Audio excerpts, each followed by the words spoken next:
This is Jocko Podcast number 82 with Echo Charles and me, Jocko Willink. Good evening, Echo. Good evening. I was walking down the street and I was pretty sure I would die. And I did not mind. In fact, a large part of me looked forward to it. To that release, to go to heaven, to meet Christ, for it all to be over. I courted death like a sailor courts a twirling Spanish barmaid. I was not afraid even as we trod across broken streets with asphalt and makeshift concrete piled like sloppy cake icing hiding the surprises below. Large IEDs and screams and blood and burning flesh and burning vehicle tires, all superficially hidden, all obviously present, all a joke. Death had been at the forefront of my mind and part of my decision to become a soldier at all. And that's what I considered myself, a soldier, a grunt, an infantryman, a ground pounder, a soldier. What else is there? We all turned into soldiers on patrol. We competed with each other and the men in other units and other services to see who could patrol in the most disciplined way. We would see who we could catch staring at his feet, or not watching his field of fire, or not scanning for threats, or not keeping his shooting hand on his gun.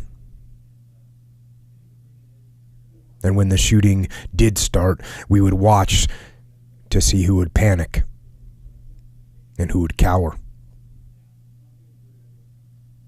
These were seemingly fun games and recesses, breaking up the fear which was so overpowering it put a deep ache in our stomachs and in our bowels. It was chaos that brought me to this point.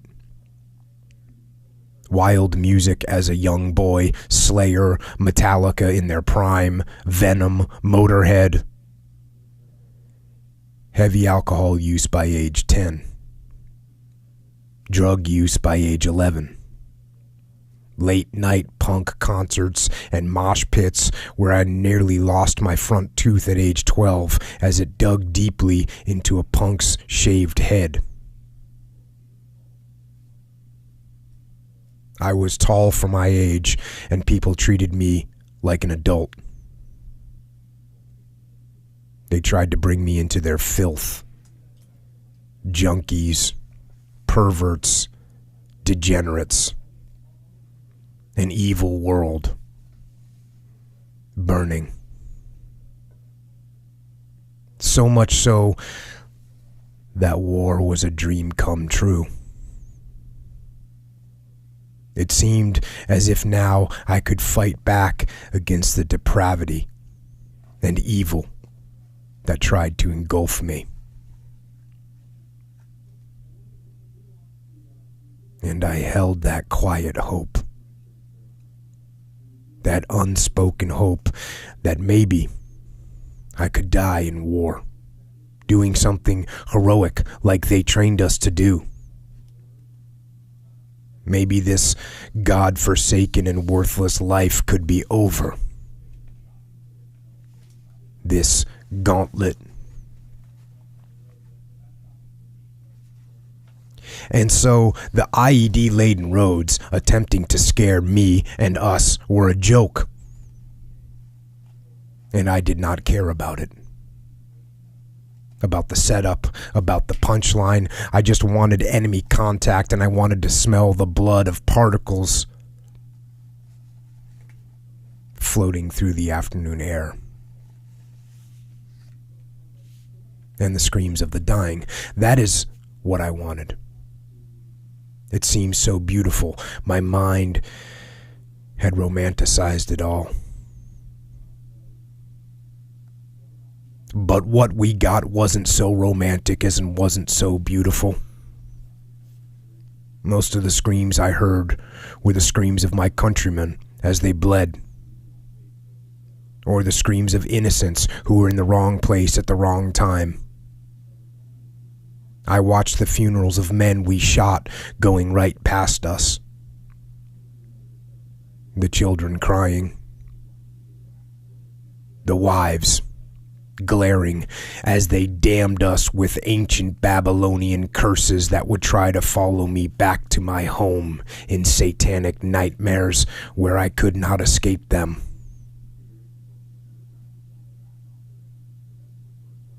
All those things made death so true and so beautiful and so acceptable.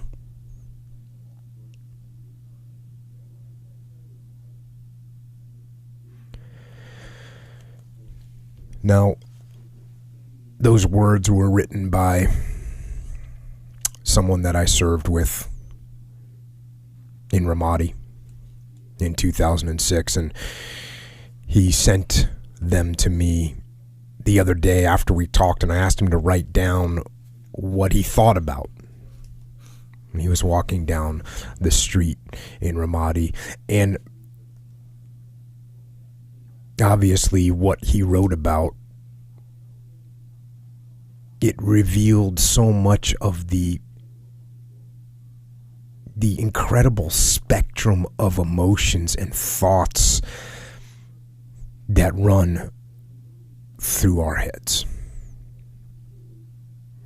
And obviously war magnifies those, but these are thoughts of a human being, and these are the kind of thoughts that people have, not just in war, but in life.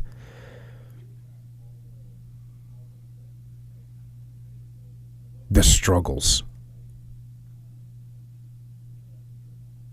And as I was sitting thinking about, that word, and that the fact that struggle, it absolutely shapes us. And I was talking about this when I was with Joe Rogan, and Chris Cornell from Soundgarden had just killed himself, and we were talking about the struggles, and Joe was saying that you got to kind of like struggle, and you need struggle. People need struggle. And some of the feedback that I saw on social media was, there's a difference between struggle and challenge, and that a challenge is good, but struggle is bad. And I don't know. And I'm not wishing struggles upon anyone.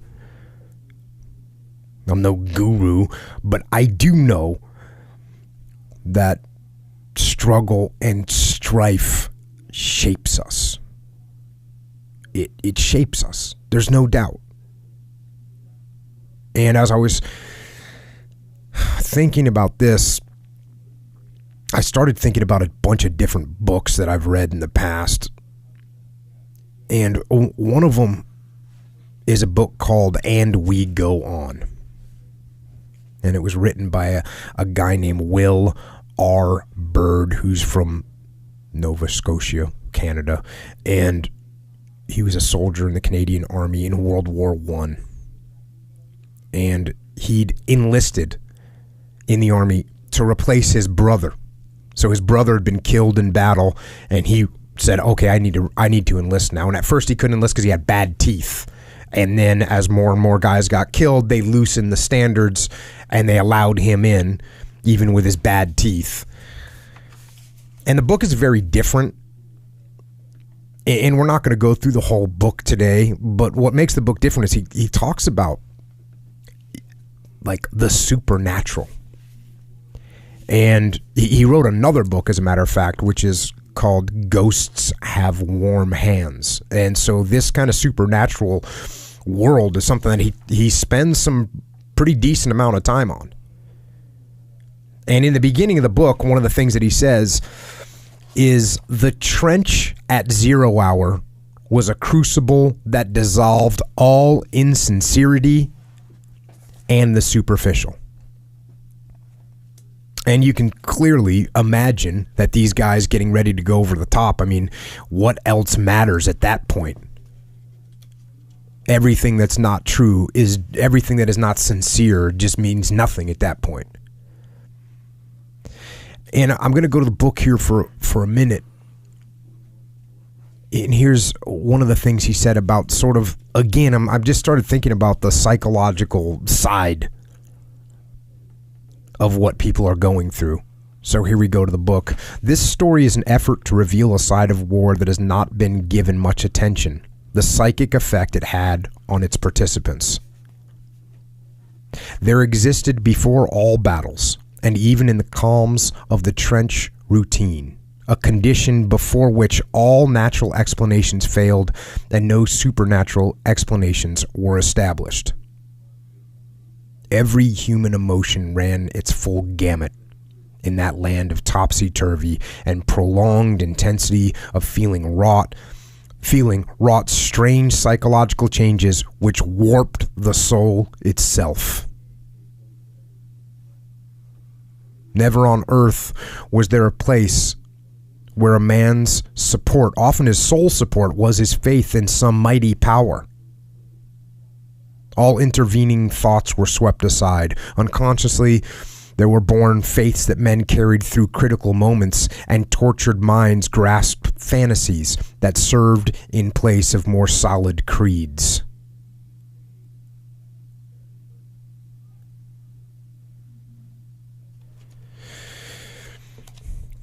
I think it's interesting that he says warped the soul. And I don't actually think, and again, I'm no literary expert, but I don't think he means that with the negative connotation of warped being negative and bad, but I think he means like a departure from the normal, a departure from the straight line, moving away from the natural direction. And so it leaves men changed. And like I said, I'm not going to cover this whole book. We'll probably do it at some point in the future. But I think when he gets to the end of the book and he makes some statements that are pretty powerful. And of course, this is now after he's gone through the war and he's on a ship sailing back to Canada. And I'm going to read this section. Here we go back to the book. Darkness. The rush of the ship. I felt my way again into a stifling dugout, into an atmosphere rancid with stale sweat and breathing, earth mold and the hot grease of candles. I saw faces, cheeks resting on tunics, mud-streaked, unshaven, dirty faces, some with teeth clenched in sudden hate, some livid with pulse-stopping fear. I saw men turning on their wire bunks, quivering as if some red-hot grill. I heard them gasp and sob and cry out in agony and mutter as they tossed again. Then a machine gun's note, louder, higher, sharper, crack, crack, crack, as it sweeps over you in a shell hole where you hug the earth. The growl of guttural voices, heavy steps in an unseen trench just the other side of the black mass of tangled barbed barricade beside which you cower. The long-drawn whine of a shell, its heart-gripping explosion, the terrible, oppressive silence that follows. Then the first low wail of the man who is down with a gaping, blood-spurting wound. I moved about, shook myself, sniffed the salt air, and tried to rid myself of my dreams. And as I stood there came a sudden chill. I grew cold, as if I had entered a clammy cavern. I could not understand, but went and got my great coat. A dim figure passed me as I returned to the deck, and a voice said, "We're getting nearer home. I can feel the change." Ah, I knew. We had left the warm current, and were into the icy waters nearer home. We had left behind the comradeship of long hours on the trench post and patrols, long days under blazing suns, and cruel marches on cobbled roads. The brotherhood of the line. And we were entering a cold sea, facing the dark, the unknown we could not escape. Dark figures came and stood beside me. I had not thought that anyone save myself would come on deck, and here they were, 10, a dozen, still more, all hunched in greatcoats, silent, staring. I looked at my watch. It was 3 o'clock in the morning. These men could not sleep. They were come to see the first lights of Halifax. I moved quietly among them, scanning each blurred face. It was as I thought. They were all old-timers, the men of the trenches. We went on and on and on, and no one spoke, though we touched shoulders. I tried to think of a comparison. We were like prisoners. I had seen them standing like that, without speaking, staring, thinking. Prisoners.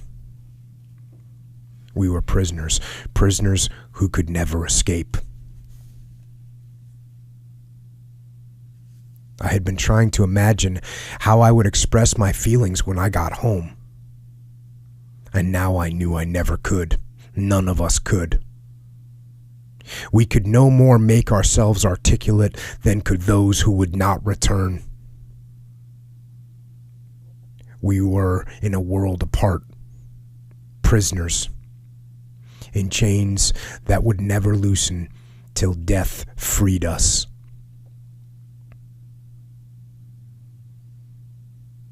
And I knew those at home would never understand. They would be impatient, wondering why we were so dumb, unable to put our experiences into words. And there would be many of the boys who would be surly, taciturn, moody, resenting good intentions, perhaps taking to hard liquor and aimless drifting. We of the brotherhood could understand the soldier, but never explain him.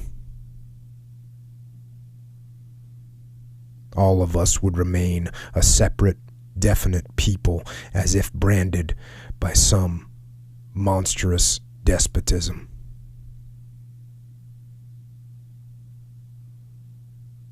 But I warmed as I thought of all that the brotherhood had meant.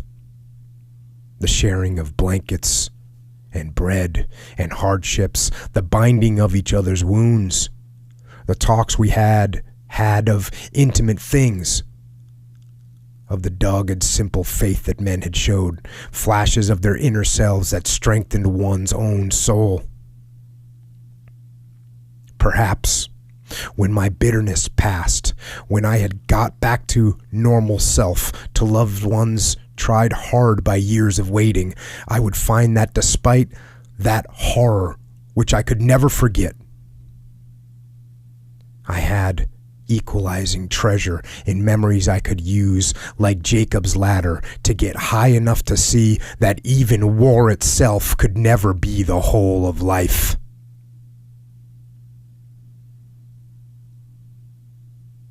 The watchers stirred. I tingled. My throat tightened. Waves of emotion seized me, held me. I grew hot and cold, had queer sensations.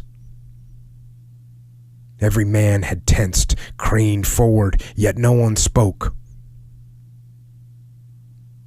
It was the moment for which we had lived, which we had dreamed, visioned, pictured 1,000 times. It held us now, so enthralled, so full of feeling that we could not find utterance. A million thrills ran through me. far ahead, faint but growing brighter. We had glimpsed the first lights of home.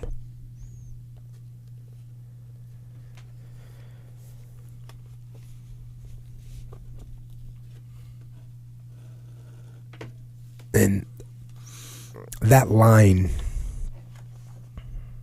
when he says, perhaps when my bitterness is past and I could use my memories, and he's saying he could use his memories like Jacob's ladder to get high enough to see that even war itself could never be the whole of life.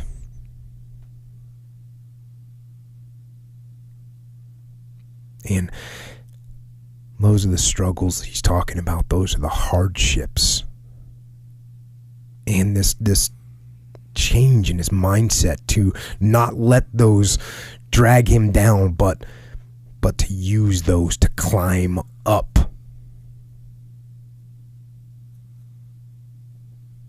And I think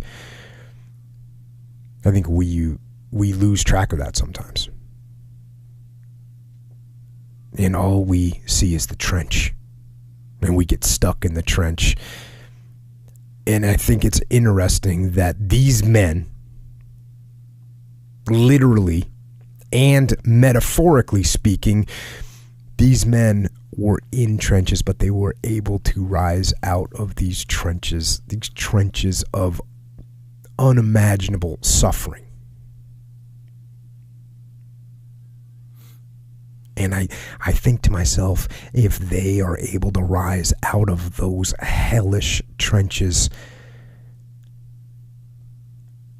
then that means we can too.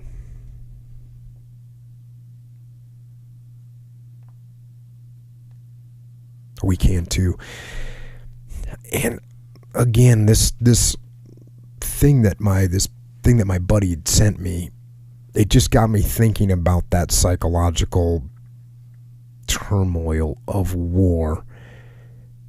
And that sent me into thoughts of another book. Again, another book that I read a while back. I don't even remember when I read it, but I just started thinking about it. And this one was about Vietnam.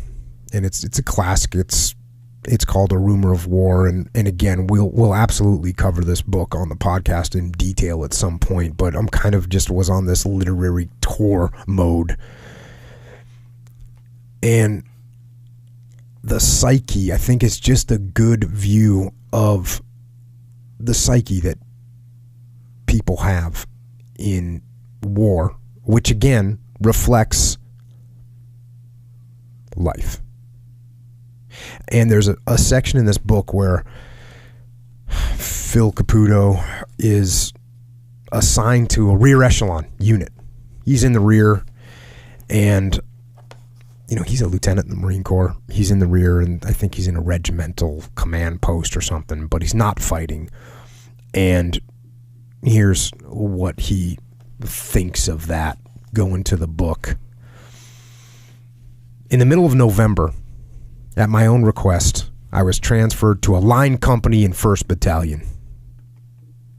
My convictions about the war had eroded almost to nothing.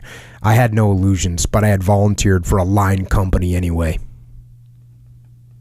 There were a number of reasons, of which the paramount was boredom.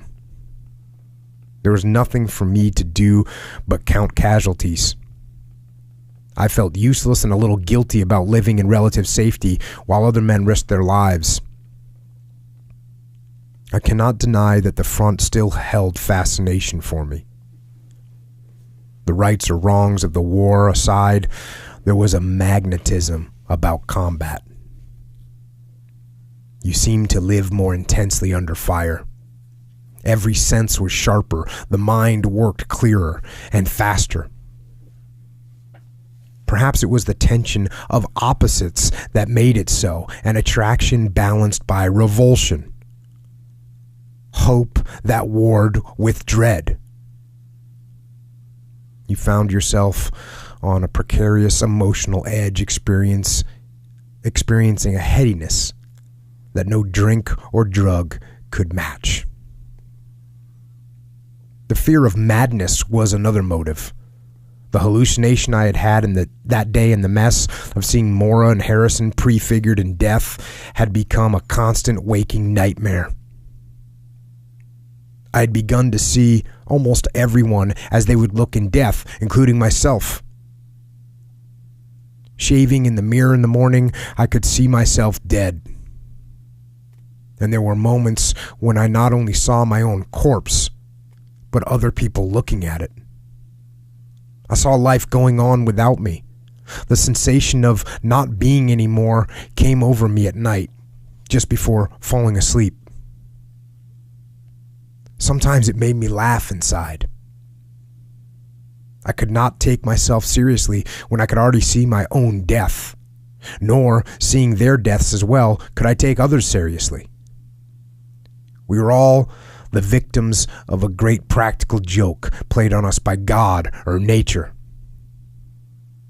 Maybe that was why corpses always grinned. They saw the joke at the last moment. Sometimes it made me laugh, but most of the time it was not at all humorous. And I was sure that another few months of identifying bodies would land me in a psychiatric ward. On staff, there was too much time to brood over those corpses. There would be very little time to think in a line company. That is the secret to emotional survival in war, not thinking. Finally, there was hatred. A hatred buried so deep that I could not then admit its existence. I can now, though it is still painful. I burned with a hatred for the Viet Cong and with an emotion that dwells in most of us, one closer to the surface than we care to admit, a desire for retribution. I did not hate the enemy for their politics, but for murdering Simpson, for executing that boy whose body had been found in the river, for blasting the life out of Walt Levy. Revenge was one of the reasons I volunteered for a line company. I wanted a chance to kill somebody.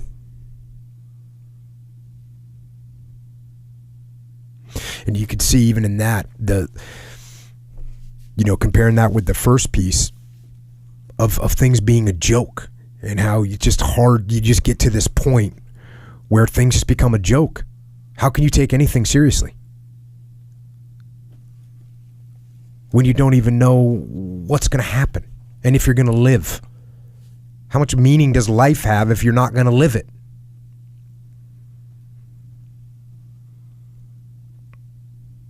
He gets back out to a line company, and now he's on patrol, talking about not only what that's like externally, but what it's like mentally, psychologically. Going back to the book, I tightened the shoulder straps of my pack, heavily loaded with signal flares, smoke grenades, dry socks, a poncho, and 3 days' rations. An entrenching tool and machete were lashed to its side. In my pockets, I carried a map, compass, hand grenades, more flares, halazone tablets, malaria pills, and a spare magazine for my carbine. A pistol, 2 clips of ammunition, knife, first aid kit, and 2 full canteens hung from my belt. My steel helmet and flak jacket added 20 pounds to the load.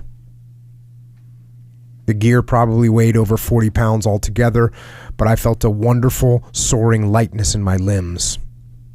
I felt good all over, better than I had felt in months. Even Neil, who was not inclined to hand out compliments, had praised my gung-ho enthusiasm before the platoon left base camp. A sudden and mysterious recovery from the virus of fear had caused the change in mood. I don't know why. I only knew I had ceased to be afraid of dying. It was not a feeling of invincibility.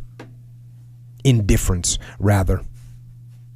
I had ceased to fear death because I had ceased to care about it.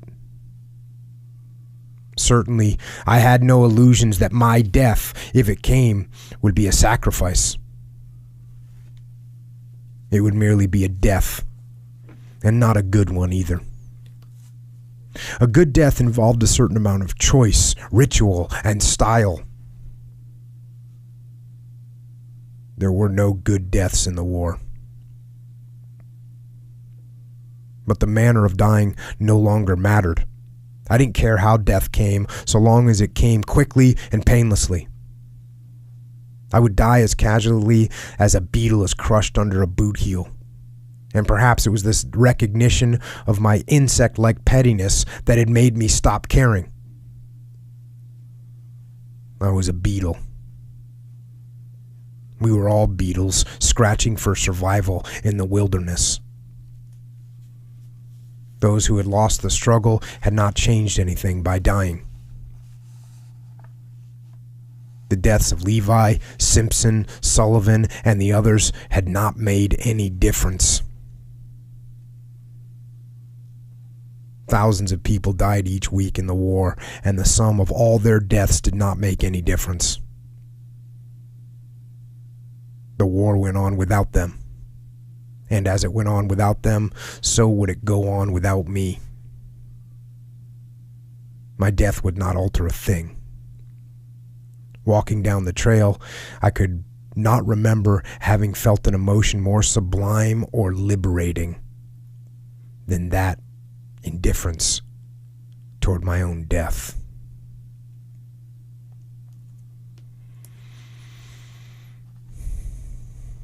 Again,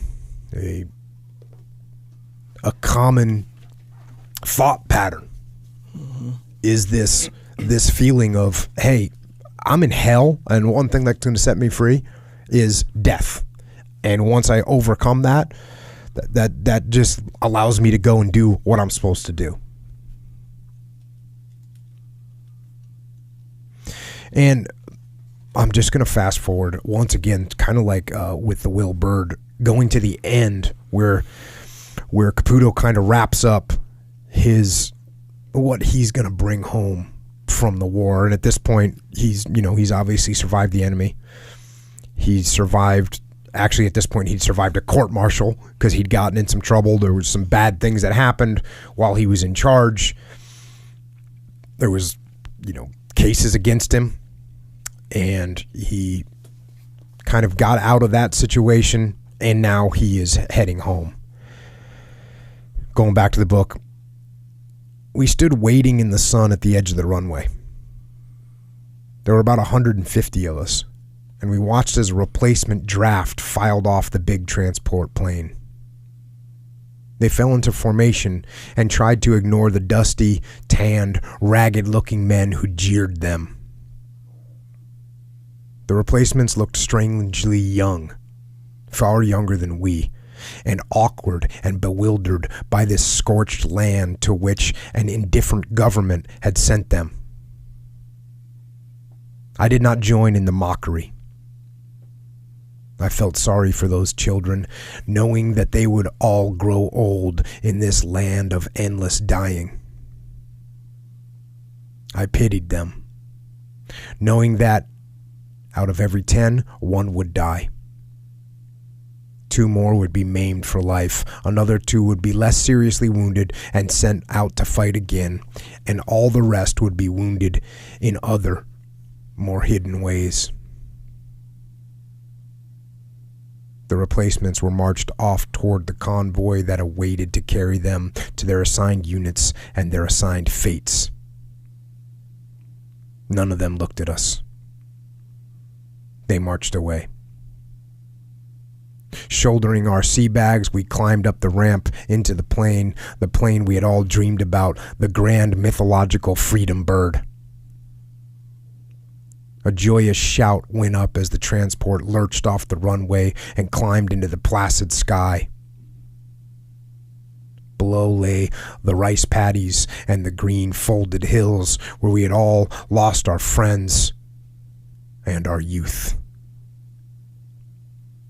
The plane banked and headed out over the China Sea towards Okinawa, toward freedom from death's embrace. None of us was a hero. We would not return to cheering crowds, parades, and the the pealing of great cathedral bells. We had done nothing more than endure. We had survived, and that was our only victory.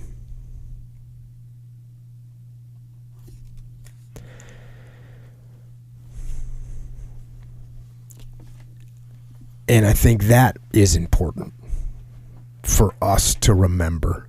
That in some cases, some of the things that we go through, some of the challenges and tribulations and trials that people get put through, sometimes survival is victory.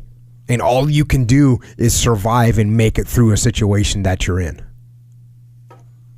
And I think sometimes when people survive something horrible, instead of being happy or elated that they made it through, instead they focus on the fact that they got put through it. Yeah. And again, I'm no professional at all. And there was even when I was on Joe Rogan's podcast and we were talking about Chris Cornell committing suicide, someone said, because we kind of devolved into a conversation of, hey, get outside. And when Tim Ferriss was on this podcast, he was saying, move and get physical. And so, Joe and I were just kind of talking about that. And someone came on and said, you don't know what you're talking about.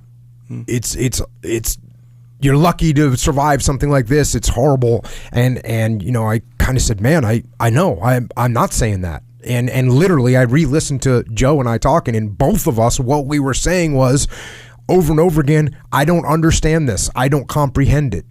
So I don't think that was the intention, was saying, oh, all you have to do is go get out a kettlebell and you'll be good to go. That's not the intention at all. And that's not what either one of us, not only was it not what we were trying to say, we didn't actually say that. We were saying, hey, I don't understand it. I haven't been in that position before. That's why I brought Tim on here, because Tim had lived through that. And knew how bad it was and planned to kill himself. And so that, to me, is someone that can give their opinion. Joe and I were literally saying, I don't comprehend. Yeah. But I think when you get a guy like the author of this book, A Rumor of War, who's talking about their victory, or his victory, and the people on the plane, their victory in Vietnam was survival. Was just getting through it. And I know that's nothing you're going to be joyous about, but I think at least recognizing, okay, I made it through, now let me move on, is important. Now, again, I went on this kind of literary tour that I was launched into after reading what my buddy wrote, because it reminded me of so many other things that I've heard and so many other things that I've read. And so another great, viewpoint comes from Eugene Sledge, and he wrote the book With the Old Breed, which is a classic. And we covered it, podcast number 10. If you want to stop now, go back and listen to podcast 10 with Eugene Sledge, with the Old Breed. It's just incredible account of what he went through in World War II in the Pacific Theater with the Marine Corps. But he wrote another book after that, and the next book that he wrote was called China Marine. And it talks about what they did when the war ended, and the time he spent sort of pacifying and in country, spent some time in China, and then it talks about what it was like when he got back to America, back to Mobile, Alabama. And it's definitely impactful. So here's what he came home to, and I'm going to pick up where he's talking to his dad, and his dad was a physician during World War I. And that's one of the reasons his dad was, if you remember, Eugene Sledge couldn't get in the Marine Corps at first because I think he had a heart murmur or something like that. And so they didn't let him in. And his dad was kind of okay with that. And the reason he was okay with that was because he had seen what the boys from World War I had come home like, not only physically, but also psychologically. Guys Guys had the shell shock, which is horrible when you see it. And again, I've said this before. Go on YouTube and look at videos of World War I's shell shock. It's horrifying to look at. And that's what Eugene Sledge's father had seen. And so when his son couldn't go in the Marine Corps, he was kind of like, oh, okay, you can serve in other ways. And Eugene Sledge wanted to serve. And so Eugene Sledge he actually got a waiver, and I guess the heart murmur had faded enough, or they didn't notice it until he got in the Marine Corps. But when he comes back, his dad is talking to him, and I think it's a good place to pick up. His dad called him Fritz. That was Eugene Sledge's nickname at home. So here we go. Eugene Sledge's dad talking to him. Fritz, he said, I know you've been through an awful experience. I know that nobody had it worse than the 1st Marine Division, except maybe those on Bataan and those others who were imprisoned. I'm tremendously proud of both you and Edward. You did your duty under terrifying conditions, but you survived in one piece, granted with some terrible memories you'll have to learn to live with. But take my advice. First, never become embittered because many other men had safe, comfortable war assignments, all too often obtained through political influence. That's the way of cowards in this world. 2, never feel sorry for yourself because of what you endured. On the contrary, feel fiercely proud that you served with the finest and fought against the fiercest enemy and lived to tell the tale. 3, if you ever drink alcohol, do it in moderation. Alcohol can be a wonderful escape from bad memories, but it is addictive, will make you act the fool, and ultimately ruin you. To the last remark, I replied, I know, Father, I've seen that happen to good buddies, recalling some of the worst cases in China. He replied, yes, and I've treated some of the nicest people who were ruined by the stuff. But I can't cure them. They must have willpower. So, really straightforward warning about alcohol, check. About not feeling bitter towards people that didn't maybe do or go through what he went through, and be proud of what you did. Now, this is, again, just another piece that they actually, in the HBO miniseries The Pacific, they kind of portray this part of Eugene Sledge coming home. But it's worth reading his account of it. Back to the book. As my life settled down somewhat, I began to think of my future. Rather hastily, I decided to go to Auburn, then called Alabama Polytechnic Institute, and major in business. I'll never forget my first day at Auburn. I was in the registrar's office in Sanford Hall. The big room was crowded with long lines of entering students standing in front of tables behind which clerks were noting each student's college credits from service schools, determining which might transfer to Auburn. There was a loud hub-hub of voices with about 100 people in the room. Some men, mostly Air Corps veterans, had been to various technical schools, and Auburn gave them 2 years credit. All veterans were excused from ROTC and physical education. When I stepped up to the table at the head of the line, a pretty brunette about my age, probably a student's wife, asked pleasantly what schools I had attended in the Marine Corps. I recited all the weapons and tactics schools we had in training. She became more and more disconcerted as she looked in vain on her checklist for anything remotely resembling what I was saying. Finally, in desperation, she slammed her pencil on the table and said in a loud, exasperated voice, "Didn't the Marine Corps teach you anything?" A gasp ran through the crowd, and you could have heard a pin drop. I didn't lose my temper, but I realized that, like most civilians, war to this lady meant John Wayne or the sweet musical South Pacific. Slowly placing my hands on the table, aware that all eyes were upon us, I said in a loud, calm voice, "Lady, there was a killing war. The Marine Corps taught me how to kill Japs and try to survive." Now, if that don't fit into any academic course, I'm sorry, but some of us had to do the killing. And most of my buddies got killed or wounded. She was speechless. There were many red faces among the obvious non-combatants present. I doubt if there were half a dozen infantrymen or tankers present.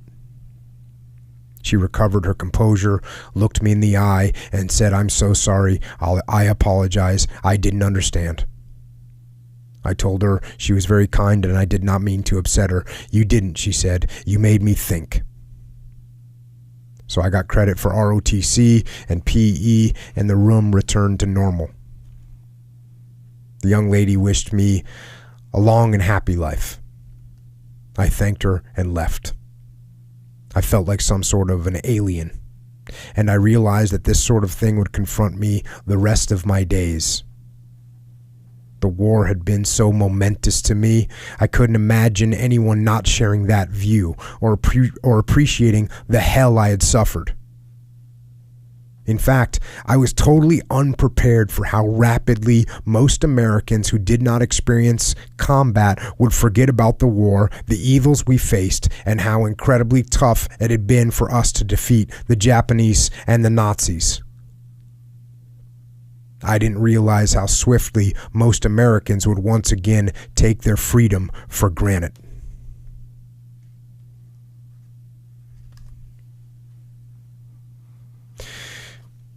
Clearly, that applies to veterans and people that have been overseas fighting, and you come back and it's like no one even knows that you were gone. Yeah. It's like another thing, you get that passage of time when you go away for 2 or 3 months and you go back to where you're from, and it seems like, oh, how long you been gone for? Oh, 3 months. Oh, it seems people think you were gone for a couple days or a couple weeks. Yeah. Yeah, it happens at the gym. Yep. Like, I'll go into the gym and someone else, "Oh, where you been?"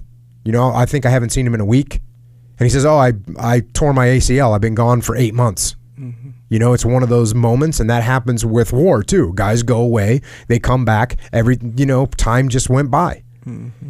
And that can be frustrating because in those 8 months or 6 months or 14 months that someone's deployed overseas fighting for their lives, and they come home and that other person didn't even notice they were gone. Yeah. I mean, I feel bad when somebody had an ACL tear and I didn't know it. You know, I feel kind of bad. Yeah. And I haven't seen you for 8 months. You know, I feel like I feel bad about it. And I'm sure that person's saying, you know, Jocko, geez, we used to train all the time and you didn't even realize that I was gone. You thought I was gone for a week, right? Doesn't mean anything. Kind of yeah, exactly. Yeah. Well, imagine how that feels to a veteran that's coming back from war. And this isn't like some odd case. This is the norm. That's actually the norm. Yeah.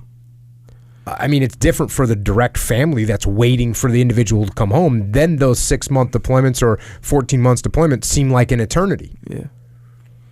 But for that casual person or that acquaintance that you don't know that well, they're thinking, oh, did you, where you been? Yeah. Oh, yeah, I was overseas fighting. Yeah. And he's got the way he kind of wraps up this book in his epilogue. And again, you know, this is another book that we'll probably explore at some point in detail, but going to the way the topics that he brings up as he closes it out and reflections on how the war impacted him psychologically. Here we go back to the book. Looking back over the momentous events of 50 years ago when I was a Marine evokes strong emotions. The years immediately after the war were the hardest. As Paul Fussell remarked, the combat veteran not only has to survive his experience, he has to learn to live with it the rest of his life. He was so right. For the first 20-odd years after my return, nightmares occurred frequently, waking me either crying or yelling, always sweating, and with a pounding heart. Some nights I delayed going to bed, dreading the inevitable nightmares. Old comrades wrote me that similar troubles drove many of them to drink and to the ensuing misery of alcoholism, which they beat with sheer self-discipline. Eventually, the war left me with a deep appreciation for the simple things in life. Putting on a clean pair of dry socks is one of the greatest luxuries I know. A shave, a warm shower, and sleeping in a sheeted bed are too. When it is raining, especially on an autumn day, I look out the window at the falling drops, and my thoughts sometimes drift back to those awful days on Okinawa. Snafu and I bailing out a muddy foxhole with an old helmet, shivering in a torrential cold rain. And both of us cringing as each Japanese shell came screaming into the corpse-strewn area to explode with a deafening crash. I quickly bring the focus of my mind back to the present, and thank God I didn't have to suffer hardship and misery again. And oh, what a blessing to be relieved of constant terror. My love of the outdoors was strangely affected by the war. The way I looked at my surroundings was altered. My view of the outdoors had taken a more analytical perspective of its features as military terrain, likely areas for the placement of various foxholes, the company's 60mm mortars to cover defilades, the light machine guns so as to achieve crossfires along the company front, fields of fire, and possible avenues of enemy attack or ambush. This change in outlook was intense in the early years home, but I cleared my mind of it by concentrating on plant and animal species present or probable. But the old combat view of things still creeps in sometimes after more than 50 years. And that's something that definitely every guy I know that's been overseas, everything we look at, we see it as some kind of military terrain. In the city, for me, especially it's in the city because I did most of my combat was urban combat, and that's what I'm looking at all the time, not only on the highway, on the buildings, when you're sitting around, when you're sitting in a hotel room looking out in the street, everything that you look at from a combat perspective.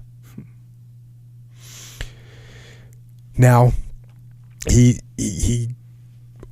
was a outdoorsman, and he gets back from the war, and he's going hunting. And this is the first time that he's gone deer hunting after the war. And he's out hunting with a group of people, but he gets dropped off in one spot by himself. They have a boat. It's by a river. They take a boat. They drop him off alone. And here we go back to the book. Two beautiful does appeared, walking briskly through the water as they exited the woods and stopped at the far edge of the pond about 30 yards away. They kept looking toward the area of the drive and moving their ears to capture every sound possible. More loud sloshing of water, and two does and a large buck came up to the first does and stopped. They finally looked in my direction. I remained still, and since the wind was blowing toward me, the deer could not pick up my scent. They stood motionless, staring at me and standing up in the clump of cane. They seemed more concerned with the baying of the hounds than with me, though. Because of the way I held my rifle, I could see my wristwatch, so I timed the action, or inaction, of the deer. One of the does picked up an acorn at the edge of the pond and ate it. The buck was large and had a fine set of antlers, the 8 points gleaming in the light. Slowly I raised my rifle and sighted in on his chest. No. He was too fine a creature to kill. I had murdered one of his kind that morning, so I did not need the venison. Slowly I lowered my rifle. The buck remained motionless. His instincts probably told him no shape such as he saw in the cane was natural. Deer, like most mammals, have very poor sight, except for detecting motion, and are primarily colorblind. For 15 minutes we stared at each other. A shot in the air would send them springing away into the woods, but a shot would frighten them, which I had no desire to do. The deer seemed more curious than afraid. They kept sniffing the air, which apparently bore no scent of danger. I had on waterproof boots, but was beginning to get cold. Finally, I needed to move a little. I knew that as soon as I did, they would bolt. So I whistled softly. Every big ear turned quickly in my direction. I whistled softly again. All the deer slowly lowered their ears, turned, went sloshing onto higher ground, and ambled into the woods, looking back at me once or twice. The whole episode is one of my most cherished memories. When Jim picked me up in the boat, he asked if I had seen a deer. I said no, not wanting to tell him I had seen 5. When we returned to camp, several people asked me what I had seen, and I reported a few squirrels and some wood ducks. If I had told those eager hunters what had really happened, they would have elected to throw me in the river. Gus didn't allow any drinking during hunting hours, so after the guns were all unloaded and put in their cases, the bottled spirits were brought forth, and the partiers all had a ball. Each of the weary hounds went to the fenced yard, jumped up on the raised platforms, and went into the barrel for a nap. The platform was raised as protection against high water, as well as alligators, which have a special appetite for dog flesh. We recrossed the river after a while and scattered to our homes. So ended my last deer hunt, with the memory of that beautiful buck and his harem down the river. I have wondered how long he survived. I am not anti-hunting as long as it is managed by wildlife experts. Most game animals outproduce their food supply, and since civilization has destroyed most of the natural predators, starvation results unless populations are controlled by game management overseeing proper hunting practices.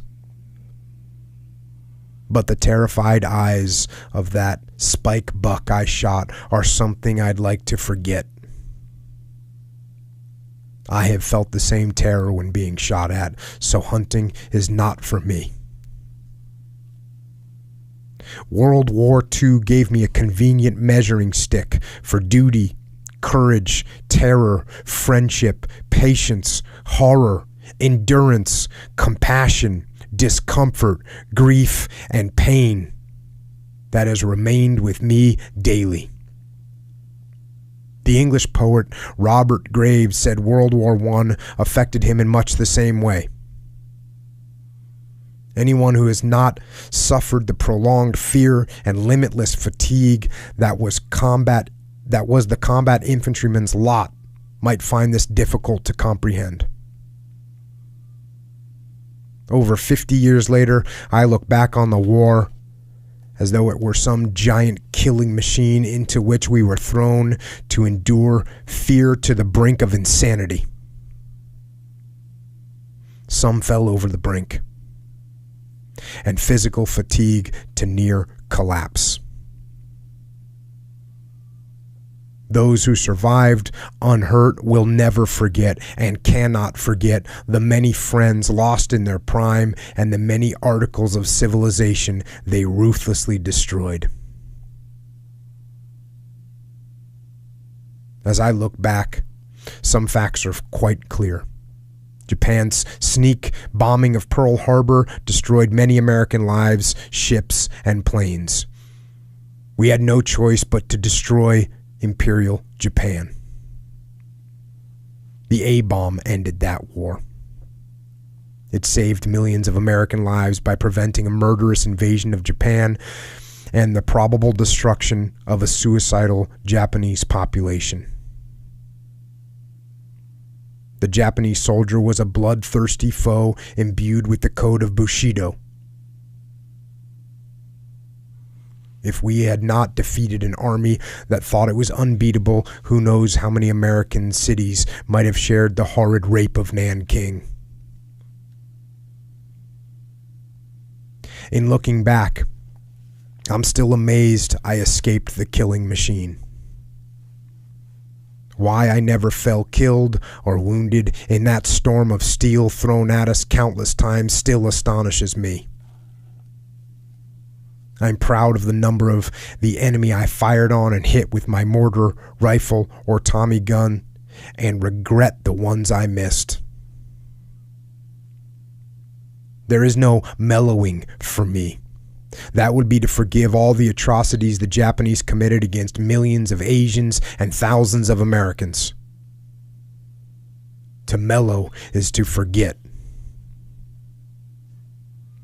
Each man who survived, I am certain, was plucked from the mire of death by the Almighty.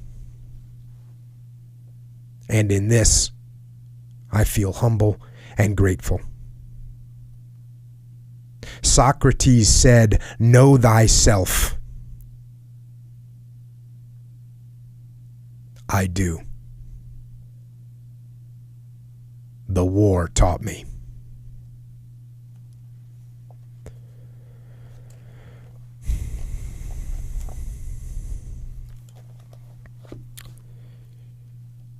The war taught me, is how he closes out that book. And the war taught me as well, and the war still teaches me. And that's why I read about war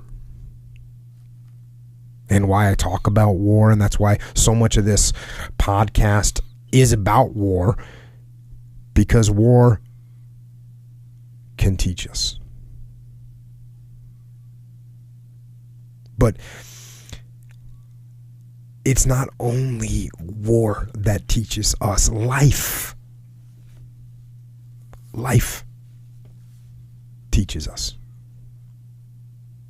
But that's only if we are humble and open-minded enough and attentive enough to watch and listen and learn from it. Not only from our own paths and the things we go through, but from what we see other people do. It's a teacher. Life is a teacher. And yet, and you see this all the time, there are people that do not learn from life. And they make the same mistakes over and over and over again, just completely unaware of the lessons that are smacking them in the face. Smacking them in the face. And I think that's where you have to flip the switch in your brain, that hardship that you're facing, that trial, that tribulation, embedded in that misery is a lesson. It's a teacher. And it's only a lesson if you're willing to learn from it. And life is a hard teacher. But do your best to listen and to learn from it.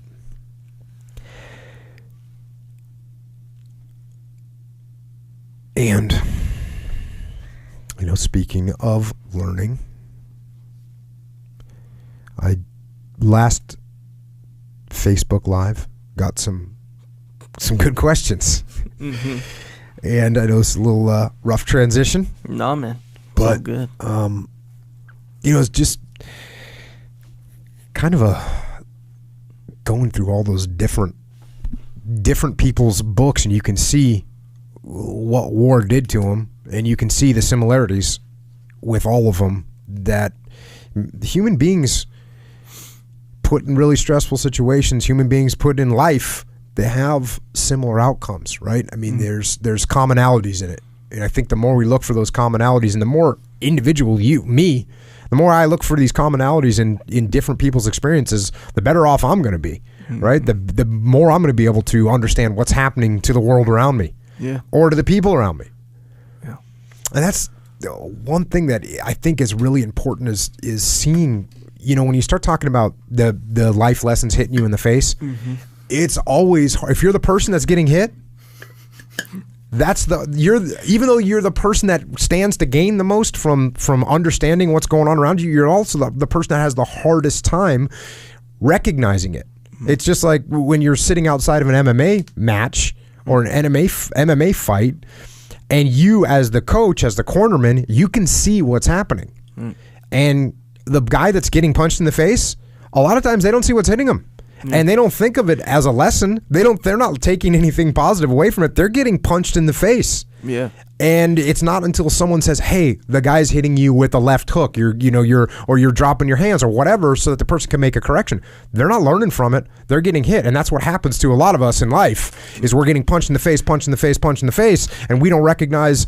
We can't step back. We can't detach from being in that situation where we can actually assess what's going on and say, "Oh, okay, I see what's going on here. Yeah, I see what changes I got to make." That's why.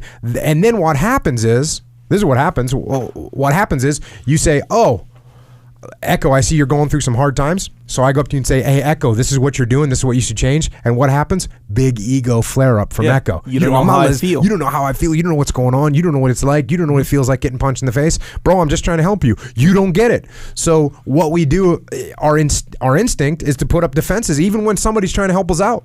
Right. So that means you got to get good at trying to help people out too. Yeah. Because we already know that everyone gets defensive and that everyone's ego flares up. And that when you talk to your friend that's either a vet coming home and he's facing problems, or someone that's having a hard time at work, or someone that's having a hard time in a relationship, or someone that's having a hard time with whatever addiction's gotten a hold of them, all those things, you got to learn how to talk to those people in a way that you're not being offensive to them, which is hard to do because we all take offense whenever somebody tells us that we're doing something wrong. We're all offended by it. We're all offended by it. Yeah, even the most positive, helpful person, your mom, right? Your mom comes to tell you something, you get offended, right? Your best friend comes and says, "Hey, you're doing this. You're going down the wrong path here. You don't know nothing about my path." Yep. So having that detachment so you can see it yourself, and then having an open mind when somebody tries to help you, and then when you are trying to help someone, trying to do it in a way that you don't attack their ego, those are some good things to think about as you're going through life, trying to take lessons away from it. Man, it's so crazy how it applies to everything. It's like when you ever hear people say, "If I knew then what I know now," that's of course, right? Of course. Of my life, the jacked up thing is there's all kinds of people that know now that tried to tell you then. Yeah. There's so many places to get this information. You're saying, if I knew then what I knew now, well then guess what? All kinds of people were trying to help you. Yeah. We're trying to help me. We're trying to tell me what to do. Yeah. I wasn't listening to any of them. Yeah. My ego's too big. I know what I'm doing. I'm the smartest person in the world. You don't understand the situation. It's going to be different for me. My life is special. My life is different. You don't get all those things. All those things that we say. So true. If we just had an open mind to listen to what people were trying to tell us. Yeah. Or at a minimum, have an open mind to listen to what life was trying to tell us. It's hard. It's funny because it's so true. Like how when you say, "If I knew then what I know now," and you say it, well, back then there was people yelling at you, screaming metaphorically, right there, giving you that knowledge so you could have known then what you know now, kind of thing. Yeah. Then you got to go one step deeper and go, dang, well, I should have known then to listen to you guys. I know to listen to you guys now, kind of thing. Man, it's almost like this borderline impossible scenario. It is a hard scenario. There's some things in life, and this is so unfortunate, that you have to learn only from life. There's all these stupid things that people go through, and you watching them go through it. Yeah. And again, I talk about this story where you get someone that's going down a downward spiral. You pick the downward spiral that they're on, whether it's their relationship that they're in is a disaster, whether they're getting addicted to whatever you want to get addicted to, whether that's work, whether that's alcohol, whether that's drugs, whether that's gambling, whatever thing you want to be addicted to, you pick the downward spiral that you want to jump on. The person that's on that downward spiral, they don't see it. And everybody that's outside of the spiral can absolutely identify it and tell them, and they don't want to get off. I mean, I know, hey, addictions are horrible, right? Yeah. And that's why they're called addictions, and that's why people ride that downward spiral until it destroys them. Yeah. Like Eugene Sledge's dad talked about. It's like, hey, it'll ruin you. Yeah. The only way out is willpower. The only way out, and then Eugene says, is you got to defeat it with pure self-discipline. Yeah. Yeah, you can have fun little games with your mind and win. They're little like chess matches with your mind with alcohol. I know that from experience. And when we first started doing the podcast, I didn't realize that you drank as much as you drank at that time. Yeah, I was like, because we were recording. Yeah. And you poured one out, and I was like, "What are you doing, bro? I'm like in here to get after it." And you're gonna have a drink during this? Yeah. Well, in my slight defense, one drink wouldn't really affect anything. Yeah. And I know this because other people tell me this, and I feel this, where even if I would get hammered, this was back then, you couldn't really tell. People would be like, "Oh, you don't even seem at all." Meanwhile, on the inside, I'm like, but yeah. And here's another thing, and this can apply to a lot of people, I think. Not everybody, but maybe some people, where you know how I was the kind where I would only drink at home when I did work. Here's the thing, though. That's the most bizarre thing. Yeah, when Isn't I that go like out to the textbook definition of an alcoholic? Drinking at home alone while you're working? No, I'm sure it's one of the potential symptoms, but straight up, not potential. When I went to like the bar or some like hangout, I didn't really go to the club. I mean, after I stopped working the club, I hardly went. But to go hang out and stuff, I'd drink way less. I wouldn't even really want to drink that much. But at home working, that's when I would drink. But like I said, I work every single night and for a long time too. So it was like every night for like years and years and years. But the only problems that it would kind of create were these kind of covert problems. Like the next day I wasn't as driven to do much.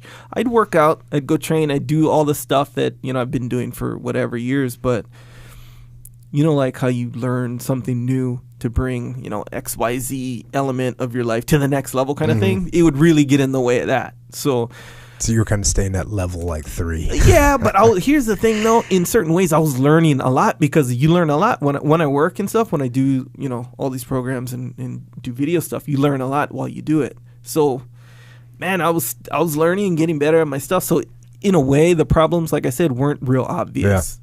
And then after a while, like after time goes, you know what it was? What really brought the problems to light was fucking hanging with you. Because you'd be like, okay, we're here, now we're going here. To this week, we're on like a whole different thing. And I'm like, man, I can hardly keep up with Jocko. So at night, I'd be like, oh yeah, I'm keeping up with Jocko. But the next day, I'm thinking, when you're doing stuff early in the morning, you're doing stuff during the day, you're letting me know, okay, now we got this. And I'm like, dang, I just basically been recovering all day because I don't feel that good. I did a workout. Oh yeah, because we used to record the podcast at night, too late at night. Yeah. And so we'd get done at 1 o'clock in the morning. And I'd have to get after it in the morning, and you'd not have to. Yeah, exactly right. So it's weird.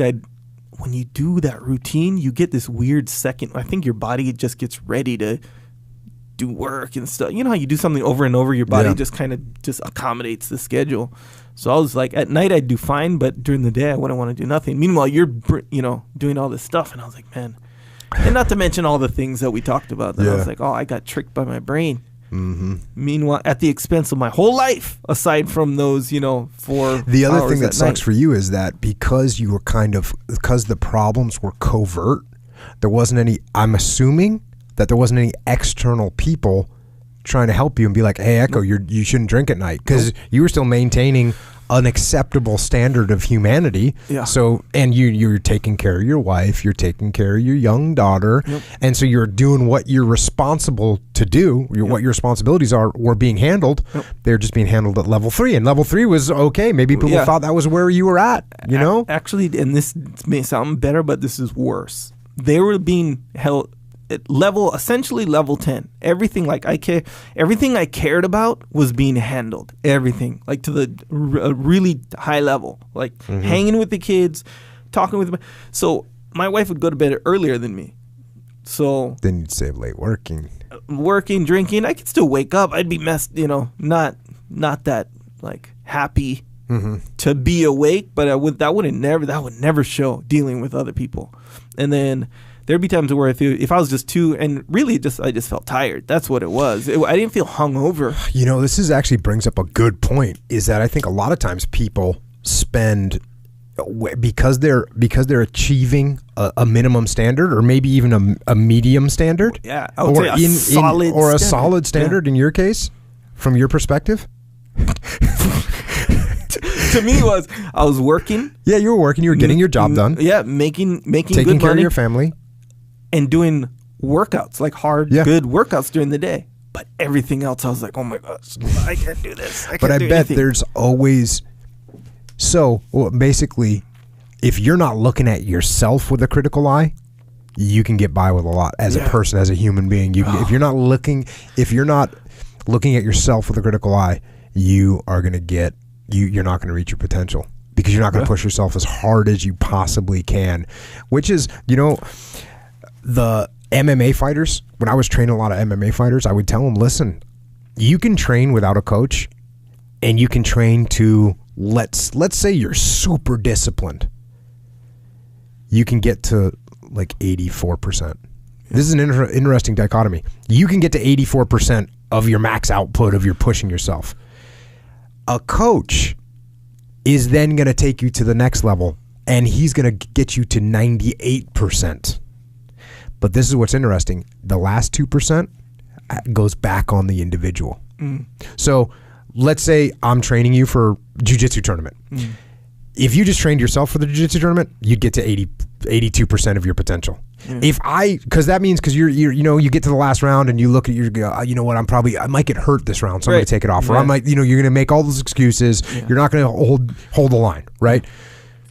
Now, if I'm training you, now I go, okay, Echo, you got to be here. Yep, Echo, you're going to do 2 more rounds. Hey, you're done with your rounds. You can do some burpees. I'm going to make you do that stuff. So that's what a coach does. But then you take that's going to get you to 98%. But the last 2% is back to you, because I can't make you do the burpees as hard as you can. I can make you do them, but I can't make you do them as hard as you can. I can make you do another round on the mat, but I can't make you do it as hard as you can. I can't make you try moves that you don't feel like trying. Yeah. So it takes a little teamwork in those situations. Yeah. And that's something I definitely saw with MMA fighters is, without a coach, they're not going to push themselves hard. Yeah. With a coach, they'll push themselves harder. But if you're going to be a champion, you got to get that last 2% yourself. Yeah. And what's crazy is you can kind of make someone your coach even if they don't know it. You know how I think you'd kind of know that you're kind of the coach, as far as, because you're coach, probably anyone who interacts with you on any regular basis, they're going to kind of, at the very least, look at you and know that you wake up early and get a lot done for a reason, by the way. So they know that. So it's kind of like, okay, I can follow suit. I can take cues from Jocko in this way, and I can improve. It doesn't have to be in the exact things that you're doing, but just the stuff that they do.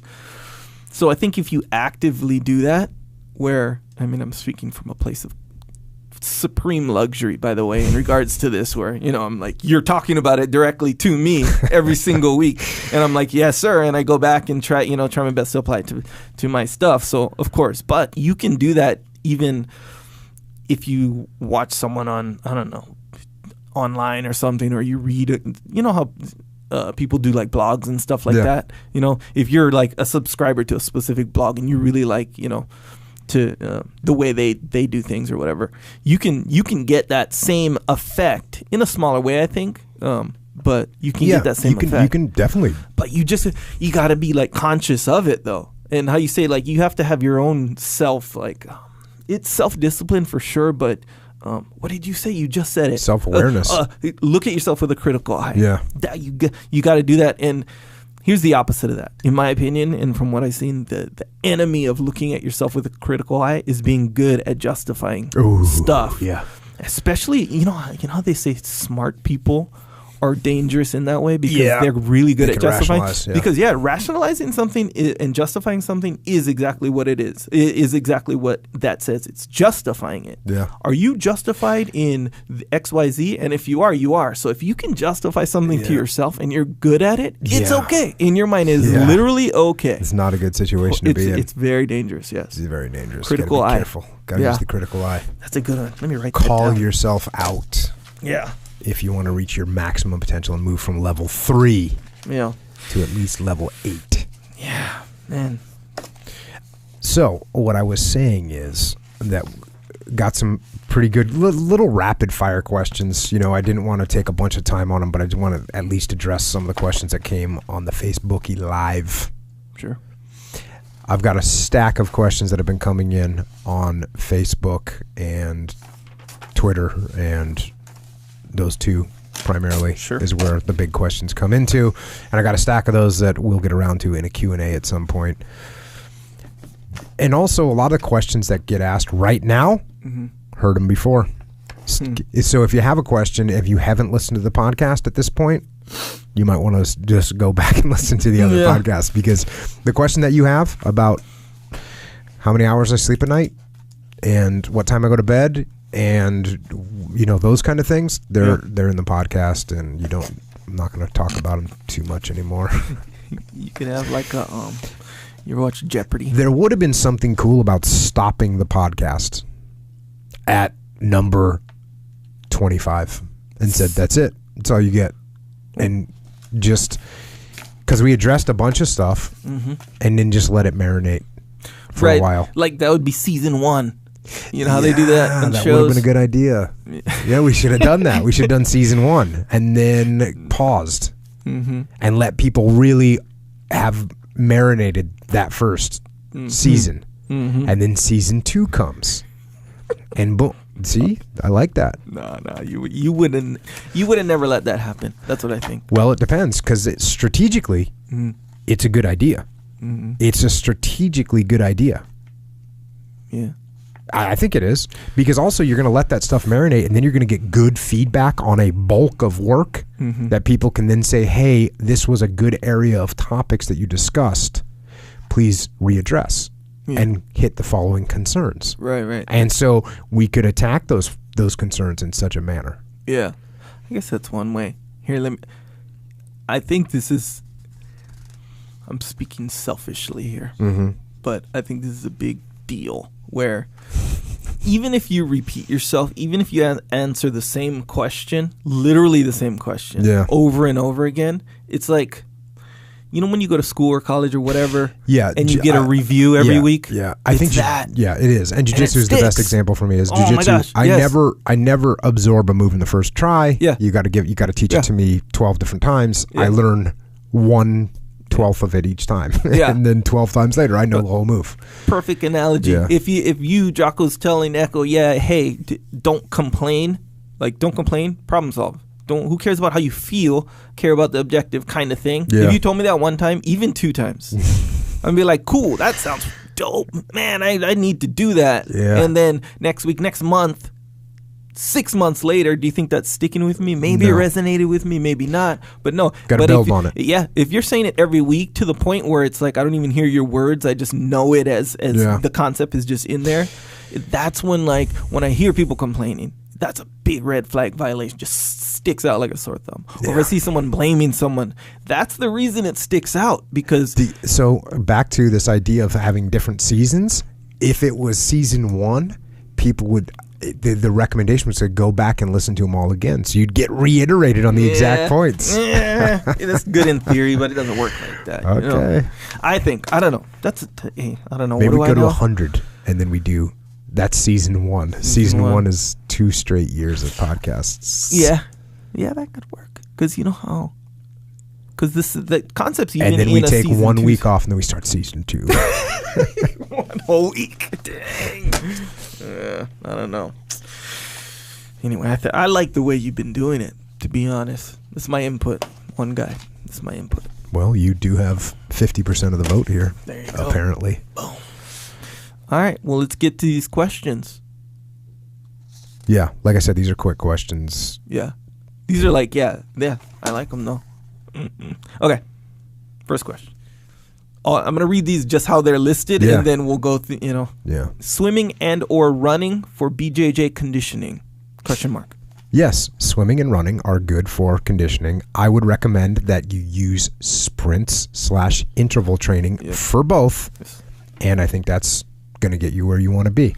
Yeah. Also, it's good to have that good base cardio. Yeah. So that's good too. But yeah, they're both good. The best conditioning for jiu-jitsu. Mm. The shortfall of that is that you can sometimes push sometimes you can push yourself harder in with burpees or with some kind of metcon or swimming or running. If you go do sprints, you should be breathing. You should be able to make yourself breathe harder doing sprints than you can doing rounds of jiu-jitsu for conditioning. Yeah. Now, the rounds of conditioning in jiu-jitsu are more important, but if you want to push yourself extra hard, you got to do something else. Yeah. So swimming and running for jiu-jitsu conditioning, yes, they're good. Yeah. Use sprints. Yeah, and I agree. Obviously, as far as jiu-jitsu, I just learned this, and I watched it. It was on a Marcelo Garcia video, randomly, I don't know, where he was like, okay, I don't do any other external exercise for conditioning, whatever, for jiu-jitsu. I use jiu-jitsu as conditioning, but I don't just do regular jiu-jitsu. This is how I do it, and he demonstrated it. And he was going against he's obviously the highest level black belt. So he grabs a guy, and the guy's a blue belt, I think. And he's like, okay, this is how you do it for conditioning. He's like, go, we're gonna fight, we're gonna roll for whatever, however many minutes. They go, and he's like, boom, boom, boom. He's going one move, next move. He's just going he's not even finishing moves. He's going to the next one, then he'll finish, then they start again, and he's going. You could tell he's going hard. He's essentially going as hard as he would if he had only 30 seconds, 45 seconds left on a high level competition. That's how hard and fast he's going. Yep.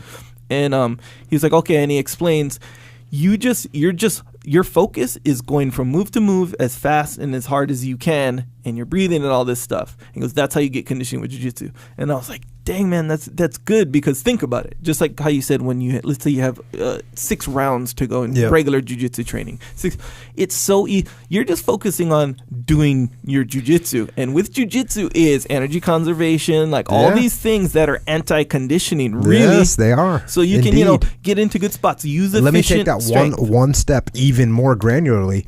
If you take 6 rounds, the last 30 seconds of each round, and I talked to Taylor and to Andy about this, and I said, hey guys, when we get to the last 30 seconds, there should be no cruising allowed at all. You should be going for the finish. And you should be going for the finish. Like, if you got 30 seconds left, go for the finish. If you got 30 seconds left and you're in a bad position, go for the escape as hard as you can.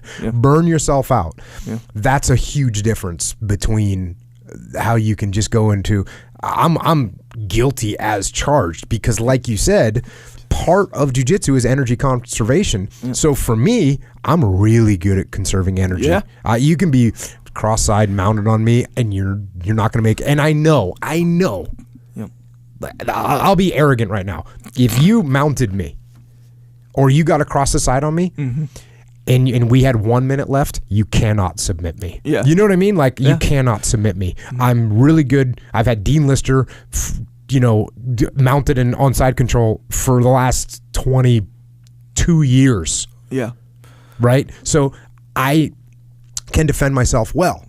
So if you have 1 minute, now if I give you 5 minutes, that story might be, well, you have 1 minute. That's how much time is left. So I can completely go into cruise mode. And that's the wrong answer. If you're going to try and if you're trying to survive for some reason, well then utilize the conservation skills. But if you're trying to get some conditioning work and prepare yourself for aggressive tournament style situations, you best put out. Yeah, and that's why, kind of in a way, going back to what you said about having a coach, is where the coach will be like, "Hey, Shark Tank," you know, something like this, where they kind of avoid your capability, or they avoid your capability to treat jiu-jitsu as just regular jiu-jitsu and energy conservation, efficiency, all this stuff. You know, that's when a lot of people ask me, "What should I do for my first tournament? Is in 3 days. What should I do? What should I look out for?" And what I tell people is that, okay, the person that you go against in a jiu-jitsu tournament is going to go harder against you than anyone has gone against you in the gym, period, end of story. Yeah. It is a whole nother level of competition that, you know, white belt versus white belt. The first time you go in a tournament as a white belt, the person you're going against is going harder than anyone has gone against you in the gym, period. Yeah. You can't, even when we would have MMA fighters fighting in the UFC, it's near impossible to get the training partners to go as hard against that guy as their opponent is going to go. Yeah. It's just not there. Yeah. There's no legitimate fire. Now, occasionally, you know, you get guys that are really good training partners and they'll push you, but that's why we do Shark Tank. Yeah. Because it's hard for me to get, you know, 4 guys lined up to roll with you, and everybody's going to go as hard as they possibly can. Yeah. Everyone's going to match what you match a little bit. They're going to use what they have to use, and that's so true, man. And those things you got to watch out for. There's a bunch of those elements in there when you're in a training scenario, because you don't have that background hum of this means everything. Like a competition, you know? So, I mean, and actually, you know who does go super hard? Is people that have never trained jiu-jitsu before. First time in the gym, it's not a competition, but that's the person that feels like a competition to them. It's so true. So true. I mean, I've been on Isn't it weird how crazy it is that you just take a guy that completely believes that they can kick everyone's ass, and you bring them to the jiu-jitsu gym and they just get destroyed? Yeah. Isn't that crazy? It's a crazy, jiu-jitsu is a crazy thing. Yeah. It's an ego checker. That's kind of what I was thinking, and same thing with kind of MMA. I think jiu-jitsu and MMA are, you know, kind of the same deal, where it's kind of real, you know, where, you know, you're talking about, you know, veterans come home and they come to everyday life, and you people have no idea really what extreme stuff is, you know, and these people are, you know, they're walking around just not knowing. Meanwhile, what they've been through is just so extreme, and they come back and they know they have that basis for comparison. Yeah. And, you know, you get this teacher who's like, you know, mouthing off to the guy, remember? And he goes, didn't war teach you anything? Kind of thing. Yeah. And they don't know nothing, you know. Give them one day, give that teacher one day with, you know, it's just a big eye-opener. So that's kind of how I feel with like jiu-jitsu and MMA and stuff. And when you go out and when you hear people talking, you know, like, I kicked that guy's ass, you know, kind of thing. And you're like, oh my gosh. Yeah, I'll go to the gym one day do 2 rounds. Normal day. Do 3 rounds, because 1 round people think you got lucky. I know, that's the crazy. 2 rounds, they go, well, that might have been luck, and then after you submit someone 3 times, they're like, okay, there's something I don't understand here, and I want to learn it. Give them one 10-minute round. Oh God! And watch them just be like, I can't do this. Yeah. I can't, like. It's to the point, especially early on, you get a 10-minute round, and you know, because when you're going against someone, there's that you're locked into it. Yeah, you have to straight up give up. A normal person isn't gonna. They're going to be destroyed after, because they're going to be in a competition white belt mode, going as hard as they can against someone that's not using any strength or energy at all, who's destroying them and submitting them every 30 seconds. Yeah, man, jiu-jitsu. Same deal. All right, but yeah, the run. What I did like about running, like, you know, 3-4 miles, what I found that provided was, you know, when we'll do take down battles and no one's getting each other. I felt that it really kept me going. Yeah. Like just being on your feet, doing like low intensity pushing, and just I felt that it helped that. But yeah, I agree. Check. Next question. What advice can you give on push-ups and bench press for shoulder and pec injuries / recovery? Okay, real quick, for all injuries, what I say is do what you can. And do what you can without hurting yourself. So, for instance, if you can't do a full push-up because it hurts your shoulder, guess what? Do a quarter push-up. and do a bunch of them. And just get that range of motion. You're not going to get a full workout, but get that range of motion, get it working, and then maybe in a week you can do a half push-up, and then you do half push-ups, and then in another 3 weeks you can do a 3/4 push-up, and then eventually you can do a full push-up, and then you start doing your deep push-ups in between rings or whatever, and you get it back. That's what I do. I do that with every body part that I have that might be injured for whatever reason. I do what I can. Yeah. I do what I can. And specifically, I'll tell you what, bench press, I would use dumbbells and not barbell, because a barbell locks your arm into position, and this is very similar to an Americana or a Kimura. Both of those submission moves in jiu-jitsu are based on the same kind of general range of motion as a bench press. There's definitely something different about it, and obviously you can do bench press. I mean, people bench press, hundreds and hundreds of pounds on a barbell, so it can be done, but essentially it is a similar motion. If you're like with an Americana, which is a submission hold in jiu-jitsu, if you can move where your wrist is, it doesn't hurt at all. If you put your wrist up by your head, it doesn't hurt at all. That person can do an Americana all day. Once you bring it down, now it submits you. And that's the way I look at a barbell, and that's why I haven't done barbell bench press in I don't even know how long, especially like a going for max. I haven't done that. I don't even remember the last time I did it. But yeah, for any of these injuries that you might have, do what you can. Use minimum. Use the range of motion that you can. Don't re-injure yourself. Don't be stupid. But if it hurts your knee when you get to a half a squat, do a quarter squat, or a little. Do a 3/8 squat. Yeah. So that's what I recommend to get through those. Yeah, and it's that's kind of the thing. And I know this and I had knee surgery, and I had a quick recovery. And the reason that was because you got to be smart, just like you're saying, got to be smart about I had knee surgery. I'm not going to go max squat, 4 weeks later, kind of thing. So you take it slow, but at the same time, you treat it like a workout. You do serious, you treat it like a program. You be serious about it, Yeah, exactly sure. Right. So some people, I forget when I don't know if I said it on here, but where people would get a shoulder injury, for example, and part of the rehab is like these stabilizations for your core, and they'll be like, I'm gonna skip that day because I don't feel anything. That's ab muscles. Why would I do that? I have a shoulder injury, so I'm gonna skip that, and I'll, the next day I'll do my little shoulder exercises. I'll go through the motions, and that's it. But if you treat it like a for real workout, like where you stretch it, you kind of push yourself, not in weight, but you do range them. You do them all, range of motion, all that stuff. Every element of your rehab has to be real important to you, including the consistency. Yep. And if you do it that way, that'll be how. To me, and I don't know the history of this question or nothing, but bench press for shoulder injuries and recovery. Not good. They don't. That's not a hand-in-hand thing. Like, so if you're concerned about whether or not to get your bench back up after you have a shoulder injury, okay, but the bench has nothing to do with recovery from shoulder injury. What you do is all the little stabilization muscles in there, like these weird motions and stuff like that. Because a lot of times that's where another good compliment to this is I had a shoulder injury, and it hurt really bad to do regular push-ups, but I could do ring push-ups because it allows you to move away from those range of motions that hurt you.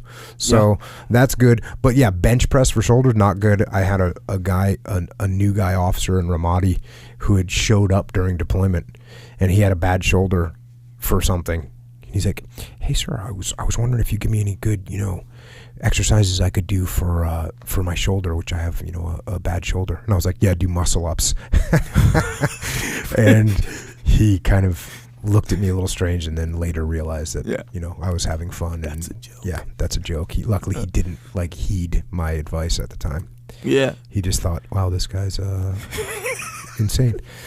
So shoulder injuries, rotators, any rotator stuff like this, like a throwing ball motion, just controlled in it. That's gonna get you back. Yeah.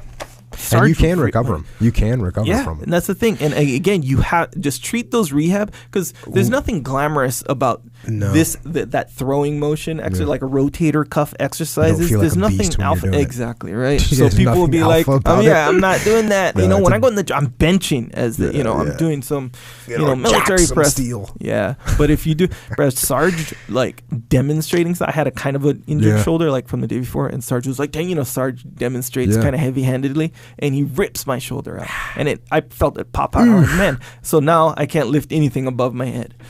So all I did was that rotator cuff. It's like a program. It's like this way, front, back, and then down here this way. Anyway, did that, and it was only for like 2 weeks, and it was just back. Yeah, unfortunately, Sarge moved to Connecticut because he's one of my favorite training partners. Yeah, he gives you an accurate look. After it. Yeah. And when he gets, when he's like his go-to, because he wrestled and he's got a sick double, he would just get in this double leg mode, and he'd get up or something, like we'd be scrambling, he'd get up, and I'd see the look on his face, and I'd go, here it comes, and he'd blast that double. I remember hit that so hard, launch me. I remember one time I rolled with him, and I think you may have like seen part of it or something, and you were like, oh, how was it rolling with Sarge? I was like, yeah, you know how you kind of explain how the roll went or whatever, and I was like, yeah, man, and then he turned on this mode. You were like, oh yeah, he Sarged out on you. The funniest, did you ever see him do that slingshot? So he used to have this defense from getting triangled, and he would just I can't really explain it, but he would basically launch the other human being across the mat, and it was awesome. Whenever I'd see somebody lock up and he didn't care. Like they'd put a triangle on him, and he'd do the slingshot, and you just laugh at it because he's getting ready to launch somebody. So check. Sarged out. Got a school in Connecticut, by the way. If you're in Connecticut, you can go train there. What is it? What's it called? I didn't know that. It's called Jiu-Jitsu Life. Over there. That's what it's called. Okay. There you go. Yeah. One of my old teammates and one of my longtime training partners to get some with. Next question. Do you prep your own food daily or eat on the hoof and grab what you can? I do both. I generally don't pack up something and make a little meal because my travel's all weird and random. But yeah, so when I can, and I'm at home, so I make something up. Yeah. But I eat out a decent amount. I got my go-tos, and I go eat there. Sometimes they make good food for me. Yeah. If you're on the program, like back in the teams, when I was in the teams, I'd bring lunch for sure. But it was never lunch because I never ate lunch. Never ate lunch. Never was like, okay, guys, I'm gonna leave me alone for the next hour because I'm gonna go eat lunch. No, never ate lunch. Never. You'll never see me saying, hey, guys, okay, let's call it for now and we'll go eat lunch and we'll meet you back here in an hour. No, not happening. No, don't eat lunch. So what do you do? Work through lunch and stay late. And then, so when do you eat then? You just eat the graze, one time a day. Graze. Oh yeah, no, kind of like eat I all can day. eat and be on the phone. I can eat and be at the computer. I can eat, and unless we're doing something physical, and even then, eat while you're doing something physical. As long as you're not like a Metcon. They can't really eat much. You missed this one. What would you recommend for striking training as an effective real application practice? Boxing, Muay Thai. Okay. That's real easy. Start with boxing because it's easier to learn. You don't have to throw big kicks, but it's very effective martial art, boxing.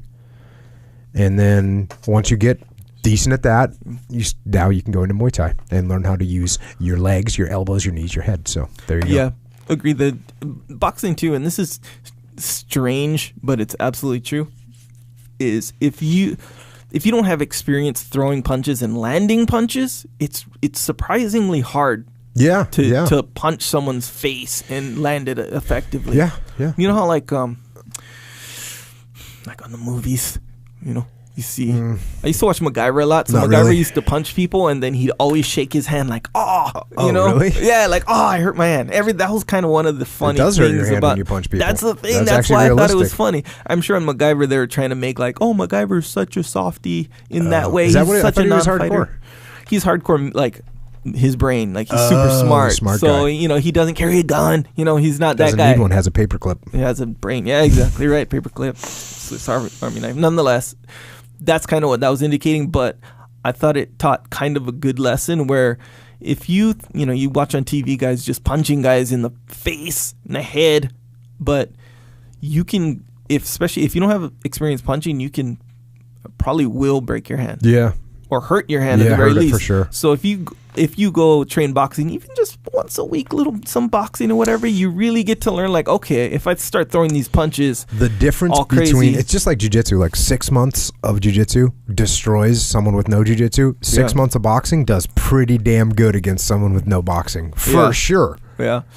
Yeah, the only thing with boxing and like striking, you can kind of, not really, I mean, people are going to get mad at even saying this, but I don't mean this like straight up literally, but in the streets you can have kind of some training. You know how like if you get in a bunch of street fights all the time, yeah, and you punch people in the face, you learn. Yeah, exactly right. You learn what. But what you'll learn actually mostly from being a legit street fighter is you learn the mindset. And I know as stupid as that sounds, but here's what you learn. If I punch this guy as fast as I can before he's expecting it and I'm a sucker punch him, you'll become a good street fighter. That's what street fighting is. Street fighting, a lot is done on aggression. You know, and if you get in my face and I punch you in the face, you know, if you look at me and say, "What's your problem?" Boom, and I hit you. That's what a good experienced street fighter that kicks a lot of people's asses, that's what they do. Right. They are over aggressive. They don't care about getting in a fight. They're not thinking about it. They're fighting. Right. And so when you say, "Hey, what's your crack?" Right. Or the guy says, "Hey, what do you look crack?" That's what a street fighter does. They're going to take action very quickly. That's so you can learn a lot from that. So when you take that and someone, you know, when someone shows up at the MMA gym and they says, "Well, you know, I got a lot of street fights." Yeah. And if that's most of the time that's bullshit. But if it's not, and they're actually a guy that's been in a lot of fights, and it's only so helpful because now they got someone that they're going to shake hands with and then engage in combat. So they've lost and I'm not saying it's not a real thing. Right. You know, some of my friends growing up were really good street fighters. And this is how I'm saying this with kind of a little bit of knowledge, is my friends that were really good street fighters, what made them good street fighters wasn't that they studied boxing, wasn't that they studied jiu-jitsu. It was because they had a very aggressive mindset. And so someone would say, "Hey, what's your crack?" And they were going ballistic. Right. You know, or someone says, "What do you look at crack?" And that's it. And it wasn't crack. It was crack, crack, crack, crack, crack, crack, crack, crack, crack, crack, crack, crack, crack, run away. Or you know, that's so yes, that's what a street fighter has. They have a mindset of they have been in fights before, but they know that the aggression will take them a long way. Yeah, it's kind of like a guy in, let's say, basketball who, you know, he has a home court or something and he just shoots a lot of shots, you know? Yeah. Like he knows how to make those shots, but then now you put him on the basketball court, he has no technical training with dribbling or anything. Yes. You know? Yes, that is true. That is true. You can learn the mechanics. Yeah. And on your own, by the way. On your own. You can learn the mechanics, but the mechanics, and then the mechanics are going to be almost less helpful. Yeah, that's what I mean. Than actually understanding the mindset of what's going to happen in a fight. Now, the mechanics will be more helpful in basketball, but it's not, once you get in a real game. The first basketball game I ever played, I knew the mechanics, and I got destroyed. Yeah. Every pass I threw, for the first 10 passes I threw, got picked off, and the guy went down the other end of the court and scored. I'm not even kidding. That happened. I can dig it. My dad was like a Hoosiers kind of guy. Did you ever see the movie Hoosiers? It's like, hey, you're going to work the mechanics. You're going to work ball handling. You're going to work passing, not shooting. No sparring, or what is it called? Scrimmaging, right? You're just going to learn the mechanics. And then that would have been cool if I would have had a coach that had a different mindset, but the coach had the same Hoosier mindset as my dad, which is mechanics. So I worked on all these mechanics. I had really good ball handling. I had good passing. And then it was the first game I played in basketball. I had never actually, it was almost, maybe I'd done a couple live games, but I'd never played against anyone skilled. Dribbled down the court. I was a point guard. Dribbled down the court, held up my fingers about, okay, we're going to run play number 3. Went over to the side, threw the ball, and the dude just picked it off. And the kid that I was playing against was a really good player. The other guy that was guarding me, he just destroyed me. Okay. And the reason was, didn't have the experience of live games. Now, I actually brought that mentality when I was running training. I always, you can sit there and learn the mechanics in the kill house. You can sit there and learn the mechanics of doing immediate action drills out in the field. The mechanics are good. You have to know them, but you have to also be live. Yeah. And that's why I loved when the SEAL teams, when we went from just having live rounds and paper targets, which everyone was, that was like the highest form. Mm-hmm. Hey, we train with live fire. That's the best thing. And that's what I was raised to believe. As soon as I saw we had simunition, and then once I realized how effective simunition was, I was like, you don't even need simunition. You can go run around literally saying bang, bang at each other, but you got people moving and it's going to help you. So that mindset came from trying to not just be Hoosiers. You know? Hoosiers, the movie Hoosiers, a basketball movie, it's an awesome movie, but the beginning is all just drilling. And my dad, because I didn't play basketball, I said, Dad, I want to play basketball. He said, okay. So he's teaching me how to play basketball, but he was like a Hoosier guy. You're going to be good defense. You're going to be good at ball handling. And then, unfortunately, my coach was the same way. My first coach was the same way. 7th grade or 8th grade. Just like, hey, Hoosiers, we're going to have good defense. And I dribbled down the court. Well, anyways. So be careful with that. But someone that played street ball, Exactly, yeah.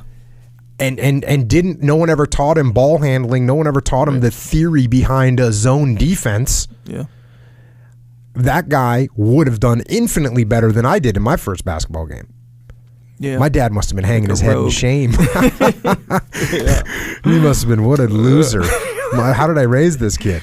Yeah. But yeah, that's true. It's the same kind of thing. Yeah, those street fighters, they know how it feels to like land a punch. Yep. They know, they have this kind of intuitive gauge on, kind of distance in a way, just because they've been there. Yeah, and so that's why when you train people for anything, even in the business world, like don't just train the people, the mechanics of a conversation that they're supposed to have. If they're a leader, just don't train them on the mechanics. Here's what you say. Read this script. No, put them live fire. Throw them in there, yeah. Put them live fire. Role play with them. Have them sit with you while you're going through something. Have them go in there and talk to somebody that you told them how to act and act all crazy. Do that with them. Yeah. Check. Do you take creatine? I do not take creatine. I have taken creatine. I believe it is an effective supplement. When you remember Phosphagen? Yeah, Phosphagen. When that came out, that was the first creatine supplement. I was drinking so much of that, it was vanilla. It was disgusting. And I was on a ship at the time with a SEAL platoon, and we were all trying to get as big as possible. We were all taking creatine. I was drinking so much Phosphagen that I had to hold my nose and do it. Hold my nose and do it like a shot. It made me want to throw up. So that's like a weight gainer. Yeah, I was in full, and then there's Phosphagen. Yeah, that's like the gainer. Yeah, well, whichever one. I was on Phosphagen, and it was only vanilla flavor, which I don't even like vanilla flavor. There's your mistake. Right no, there. that was only the Alfred at the time when it first came out, because we were all in the game. But yeah, creatine is effective. I never really had any of the big side effects where people say you get dehydrated or whatever. Bloated. I never really had that. Bloated. I never really felt much of that. But I don't take creatine right now. I haven't taken it for a long time. Me neither. And I don't. Actually, I never did. Maybe. No, I took this thing called Betagen. I think there was creatine in that. This is like a long time ago. Yeah. And it was good, I think. I mean, I don't know. But yeah, I don't know much about it as far as what's true and what's not. I hear great things and I hear junk things. There you go. Welcome to the interwebs. Yeah. Next. Do you ever... you ever surf in Europe? I have not surfed in Europe. I would like to surf in Europe. I know that you boys up in Ireland got some big slabs. So maybe at some point I'll get up and surf up there. It looks awesome. It's very inconsistent, though, and very crazy with the tidal differences. So at some point, would be cool. You ever surf in Hawaii? I have, yes. You ever been to Kauai before? No. All right. December. Think about it. Next question. Check. I have a bad back, and I need to lose 100 pounds. Any advice on what exercises to start with to kickstart things? You have a bad back and you need to take care of that, and I have no idea what that means. That could mean so many different things. What you need to do is you need to probably start to figure out what you can do. You probably want to go see your doctor and say, hey, what can I do and what can I not do? Yeah.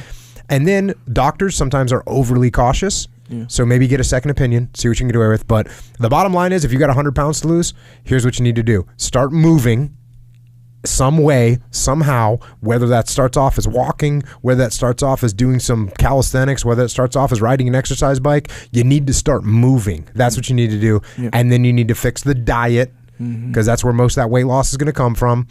And that's the best ways to kickstart things. I agree, yes. And you know how... Okay, the diet thing. Real quick. you know how like certain things you go into certain situations and you're hit with feelings or certain things that you weren't expecting. You're like, dang, feelings. I didn't expect. I reject feelings. Yeah. But, you know, then you'll fall into certain pitfalls because you're like, dang, I didn't really expect it to be like this, you know? And maybe if you went in there expecting certain things or understanding that certain things are going to come about, you'd have more will. So the diet thing, when you change your diet, if your diet, let's say your typical diet is poor, typically that's going to mean it tastes good in some way. You know, like, you know, whether it be, you know, fast food or just whatever. Just it tastes good. Yeah. A lot of sugar. Yeah, exactly right. So it tastes good. And foods that taste good have a certain chemical reaction in your brain, and they go hand in hand. Pleasure. We'll call it pleasure. So when you refine your diet, typically that means it's going to be less sugar, you know, sometimes less fat. It depends on what kind of diet, you know, you go on. But if it's a better diet compared to your junk food diet based on taste and pleasure, it's gonna be less tasty, exactly right. So it's one thing to be like, okay, it doesn't taste as good and I can handle that. That's cool. But the chemical reaction in your brain is basically going to be telling you, like, you need pleasure. You are being deprived of pleasure, and you're going to be like... they're telling you, your brain is telling you it's not just pleasure, it's sustenance, it's survival. Exactly. You need, not just you want, you need that donut. Yeah, that was the standard. That was the standard. So, you got to get rid of that. And people call it cravings. That's your craving, but it's one thing to be like, okay, craving, I can overcome that for a lot of people, but... It's a weird feeling. It goes beyond just you want to know a good way to kick things off? Go on a fast, man. Go on a 24-hour fast, because I'll tell you what, the best thing about going on a fast, in my opinion, is how it recalibrates it recalibrates two things: your actual feeling of hunger, and it recalibrates your taste buds too. Yeah. Because when you're eating this beautiful stuff all the time, you're like, oh, that tastes so good, and you just need more of it. Yeah. Whereas once you go on a fast, when you have a glass of water, it tastes good. You're like, oh, this tastes so good. And then when you break the fast and you have whatever you're going to have, whatever your first meal is, it tastes really good. And it's very satisfying because you haven't eaten anything. Right. Yeah, your needs have been. Yeah, your needs. So that's one of the best things I found about fasting is it recalibrates those two things. Hunger and taste, and things start to taste better. It's like, have you ever, you drink Coca-Cola, right? So you're used to that sweet thing. Every once in a while. For me, because I don't drink it, if I taste it, it tastes over the top sweet, over the top. And that's because I've fasted from having Coca-Colas for so long that it just is a taste that I don't even like anymore. Yeah. But there's a middle ground where, hey, you can have it and you go, wow, this tastes incredibly good, but I don't need a ton of it because I got the satisfaction of the taste. Right. So, yeah, that's another good way to kick things off is go on a fast, go on a 24-hour fast. You don't need food. Like I told when my daughter was going through her last wrestling season, she was telling me, she says, you know, Dad, I was thinking, because she's fasting, or not fasting, she's cutting weight. Never mind fasting, she's cutting weight. Yeah, water. And her thing was like, you know, if a person can live for 30 days without food, I can make it till post weigh-ins. Yeah. You know? Yeah. You're not starving. No, you're not. You're cutting weight. As Big Tony, BTF Tony used to say, like, you're not going to die. Oh, you're going to die? Oh, no. So dumb. I talked to Tony the other day on the phone. He was all fired up. We were laughing really hard. I was telling a story, and he was laughing so hysterically that it was hard to understand him.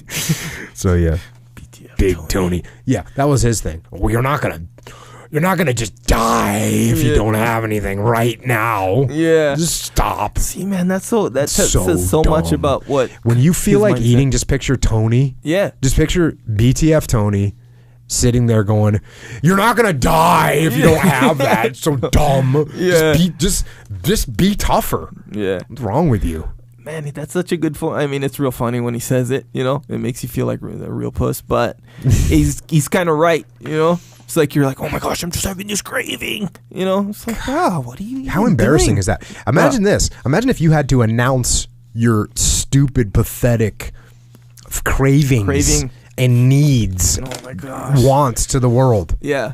You know, imagine if I had to walk into a group of people and say, I cannot live another second longer without a donut. Like, that would be so embarrassing as a human to say that.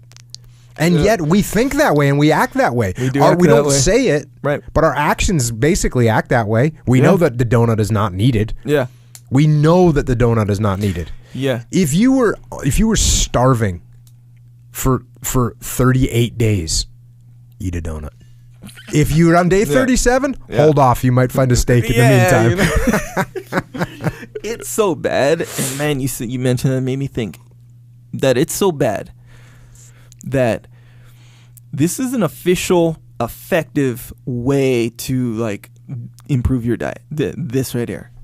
Don't keep junk food in your house. Yeah, no, that's one of the number one. Because if you keep junk food in your house, you can't control yourself. Yeah, and you can rationalize too. You know what? It's just no big deal. I'm not going to start that. I'm going to fast in 3 weeks anyway, so I might as well just eat this whatever right now. That's how bad we are. We can't control ourselves. I like that idea I just thought of just having to announce your weak thoughts to the whole world. Yeah. And how stupid they would. Like, if you're going to carry out an action that's weak, you should have to verbalize it first. Yeah. I am about to eat this donut because I cannot survive without it. Announce your rationalization to the world. Yeah. I'm going to skip this workout because my left pinky is sore from jiu-jitsu 3 weeks ago. Yeah. No. Well, that's a better rationalization than a lot of ones that I've dealt with. Straight up, I don't feel like it. Straight up. That's not good. Come on, Joel. Next question. PED or HGH? Question mark. What that means? Do you take these or which one is better? Yeah. Well, PED is a general term, performance enhancing drugs, and HGH is human growth hormones. I think he's asking, or this person is asking, if you take them. I do not.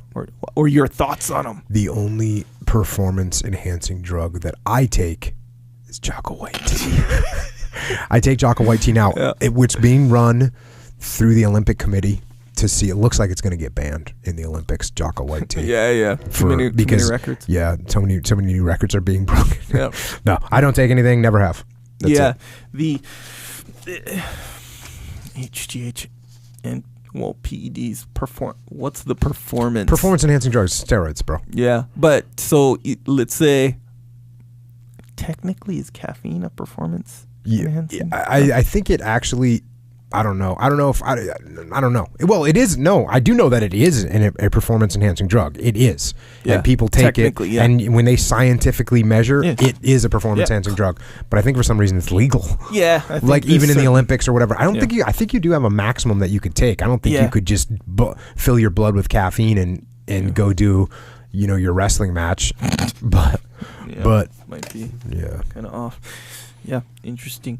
Yeah, I have this friend called Keiko Killcoin is his name. In college, he was like, I want to say outside linebacker, maybe inside. I don't know. He's a linebacker. So he'd have a real good workout. And you know when you work out, lifting, you'd have a pump, right? Mm-hmm. You walk around with him. So he'd take off his shirt sometimes, and he'd be like, guys, I think I'm on steroids. I always thought that was the funniest thing. Nonetheless, no steroids or PED. Jocko. Next question. Do you believe in aliens? I'm assuming they mean extraterrestrial aliens. Yeah, I assume they do mean that. My opinion on aliens is that I'm sure in this vast unknown world and universe, there is likely to be other life forms that have some level of intelligence. Interesting. How sure? On a scale from 1 to 10, how sure you are? Obviously, you can't be 10. Not very.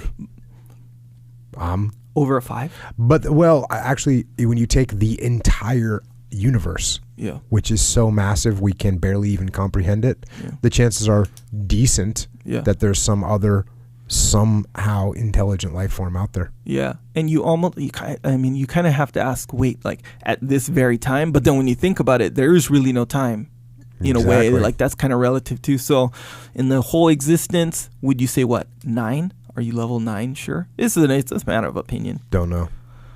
I think 9. I think like 9.9. Oh, so you're a believer.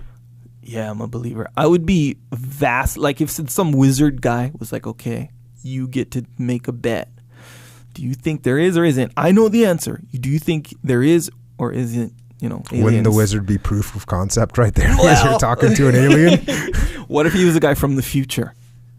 Oh, okay. And somehow figured it out. I don't know. Right. They mapped the whole universe. I don't know. Whatever.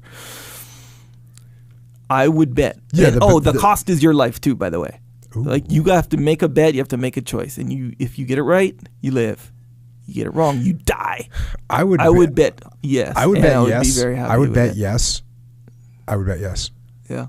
The thing is you would also, it'd be interesting to have a scientist or talk to a scientist about the probability of human life, like how incredibly tiny, minuscule, true. like all the little things that had to happen for us to end up here. Yeah, and it's for a them crazy to happen number. again. Oh yeah, to happen again. But then again, you compare that to the unknown, well, this universe that is so large it's incomprehensible. The chances are it's happened somewhere. Yeah. Else. And even and that's in a way a different point where it's like, what would it take to make humans and wind up being humans? If you look at it backwards, it seems really like, oh my gosh, this is this crazy, like, almost impossible odds, super low percentage, miracle kind of thing. But you can say that with everyday thing if you look at it backwards. So like, let's say I had like Legos, right? Okay, we had this big bucket of Legos. It was it was one of those big plastic tubs. Yeah. It was just full of years and years and years of Lego sets, and there's all in there. If I were to take that tub full Legos and fucking pour it out on the ground on a marble surface so they scatter everywhere, and then it'll, when they all settle, it'll be a little pattern, right? Of Legos, various colors, shapes, sizes, all kinds, different places, spaces. I get it. And to take that exact pattern down to the nanometer, that exact pattern, and be like, this is the most special pattern in the entire world ever in existence. This one is. There is no way anyone ever could recreate this exact pattern down to the nanometer. It's impossible. That's why this pattern is so special. But it's just one of many potential eventualities, probably infinite, Yeah. And when you end up at something and then say, okay, that what we happen to end up as is special, that's looking at it backwards, like I said. So it's like the lottery winner, the guy who wins the lottery.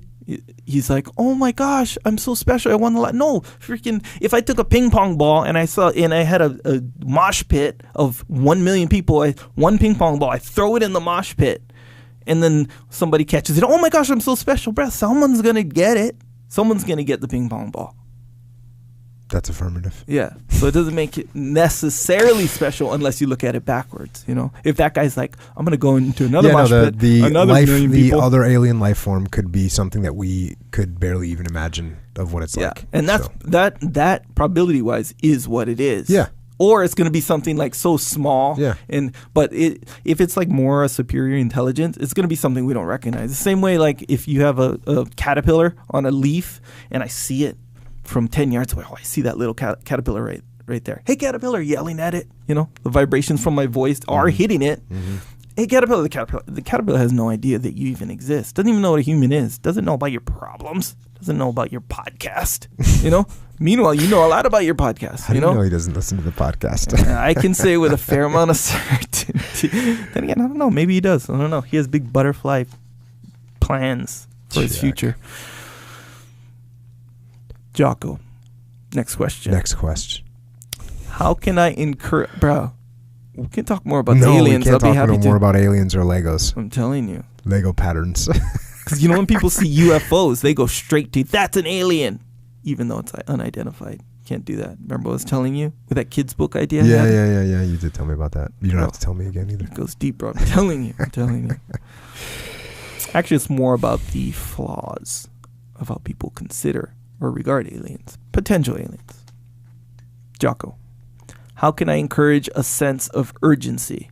This is a hard one. And in others? Yeah, well, yeah, I think I'm assuming that this means with others, but for either yourself or others, what you have to realize is that time is going by very fast. And when you have projects that are due, the minute you look at them, you got to say, this is going to take longer than we think it's going to take. Let's start moving on it now.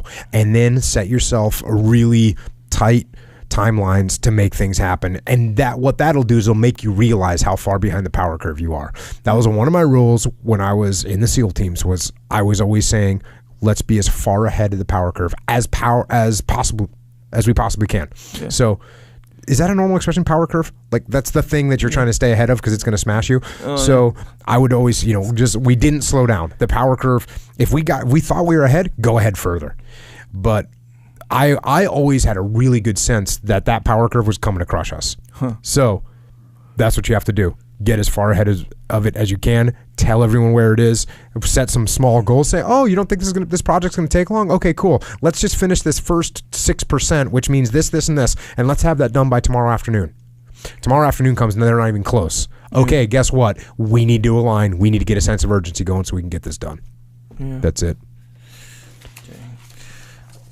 I know that to encourage a sense of urgency in yourself, what you can do kind of works sometimes, is you think about the feeling you're going to have after it's done and then consider things that you already did get done. You have those things. Well, you're different, but sometimes we, the people, have things that, man, we need to do, and it's just a small thing, and you're like, oh, I'll do it later. I'm doing something right now. I'll do it, tomorrow. Yeah, sure. That's pretty intuitive to you. But, sometimes you just feel like doing it later. I'm just going to do it later because I'm thinking about something right now, or I'm doing something right now. And then do it now. Or while you're thinking about doing it, just do it. I know, yes. That's the one thing you run with your kids all the time. Yeah. Hey, do the dishes. Blah, blah, blah, blah, blah, blah, blah, blah, blah. You'd already be done. I know. That's the thing. That's the whole point right there. So when you do the thing, let's say you got to, I don't know, whatever. You got to respond to an email. I don't know. And after you do it, that feeling right when it's done, you're like, dang, that didn't take much. That's not gonna be the case every time, but it didn't take much. And B, I'm done. My dad used to have this saying. This is what he'd say: do it and it'll be done. It's a good saying. And as a kid, I was like, oh, Dad, you're so smart. That's like, it is what it is. Yeah, I know it is what it is. You said that. You don't have to say that, But what's your dad's first name? Technically, it's William Charles Jr. Okay, well, I think we goes by BC. We have a new quote from BC. BC? Oh, for Bill BC. Charles? Bill Charles, yeah. Yeah, so BC is in the house. Yeah. Do it and it is done. I like that one. Do it and then it'll be done. Do it and it will be done. Yeah. I changed it a little bit. Do it and it's done. Yeah, same thing. Same idea. But his thing was always, exactly the same thing. Or the exact words. BC. Do it and it'll be done. Yeah. Me as a grown adult, arguably. Yeah, apparently the words didn't impact the way we wanted them to. Now I'm seeing the genius of it, doing it'll be done. Like, you don't have to. So good. Next question. If jiu-jitsu is not locally available, what would be the next best martial arts choice or the next best thing? Or is the one-way 70-mile drive worth it? Thank you. Meaning it's not locally available. It's 70 miles away. That's a long haul. Yeah. So, there's a lot of other available martial arts. I would say you got judo and wrestling, and those exist in a lot of places that jiu-jitsu doesn't exist. So wrestling, judo, sambo, those are all good options, great options. You can find a catch wrestling school. There's definitely some options. Find a good grappling, but a real grappling school. What you want to watch out for is a place that says it has karate, kung fu, and jiu-jitsu. You want to watch out for that place because that means the guy just put that up there because jiu-jitsu is getting popular. Yeah. So watch out for that guy. And that one's pretty like across the board right there. I mean, I can't really imagine many exceptions where it's like karate, like all the other ones and jiu-jitsu, and it's a legitimate jiu-jitsu place. It doesn't happen very often. Now you might have a place that says boxing, wrestling, and jiu-jitsu. Yes. Probably legit because you've got legit boxing, legit wrestling, legit judo, and legit jiu-jitsu. So you go, okay, that's cool. True. That's probably true. But when it's non-legit things and they throw jiu-jitsu on the end of it, watch out. And whenever I'm talking about jiu-jitsu, I'm talking about Brazilian jiu-jitsu. I just got to make that clear. Talking about Brazilian jiu-jitsu, not other forms of jiu-jitsu. So be careful of that. You know what though? I can't. In the spirit of fairness, there very well could be like, you know, because a lot of these guys they'll have this vast background in like Kempo karate, You and gotta then be careful. some other You're stuff, right. and then they, you know, Then, maybe yeah, 15 for years sure. ago they got jujitsu. No, for sure. Meanwhile, they're traditionalists, but their jujitsu knowledge is legit. That's why I said just be careful of it. Yeah. Just be careful That's of my it. bad right there. And most people, if 15 years ago they started taking Brazilian jiu-jitsu and they got their black belt, their Tai Chi, Quan, whatever martial art is not on the list of what they teach at their school. It's gone, actually. If they're a black belt in jiu-jitsu, they're teaching Brazilian jiu-jitsu. And they don't say Brazilian jiu-jitsu plus Bokan Quan or whatever. They don't say that. Gotcha. They're not going to do that. Yeah. And if they do it, I actually am going to question it. There are some questions. Yeah, for sure. there's questions. Again, can there be a legit person? Yes, there can. There are some legit dudes that are, you know, black belts in Brazilian Jiu-Jitsu, and they're a black belt in some other traditional martial art that they took before that. That does happen. Yeah. Most of the time, when they realized that the white belt or blue belt in Brazilian Jiu-Jitsu destroyed them and their martial art that they studied for 10 years, they don't put that on the list anymore. Right. That's what it does to most people.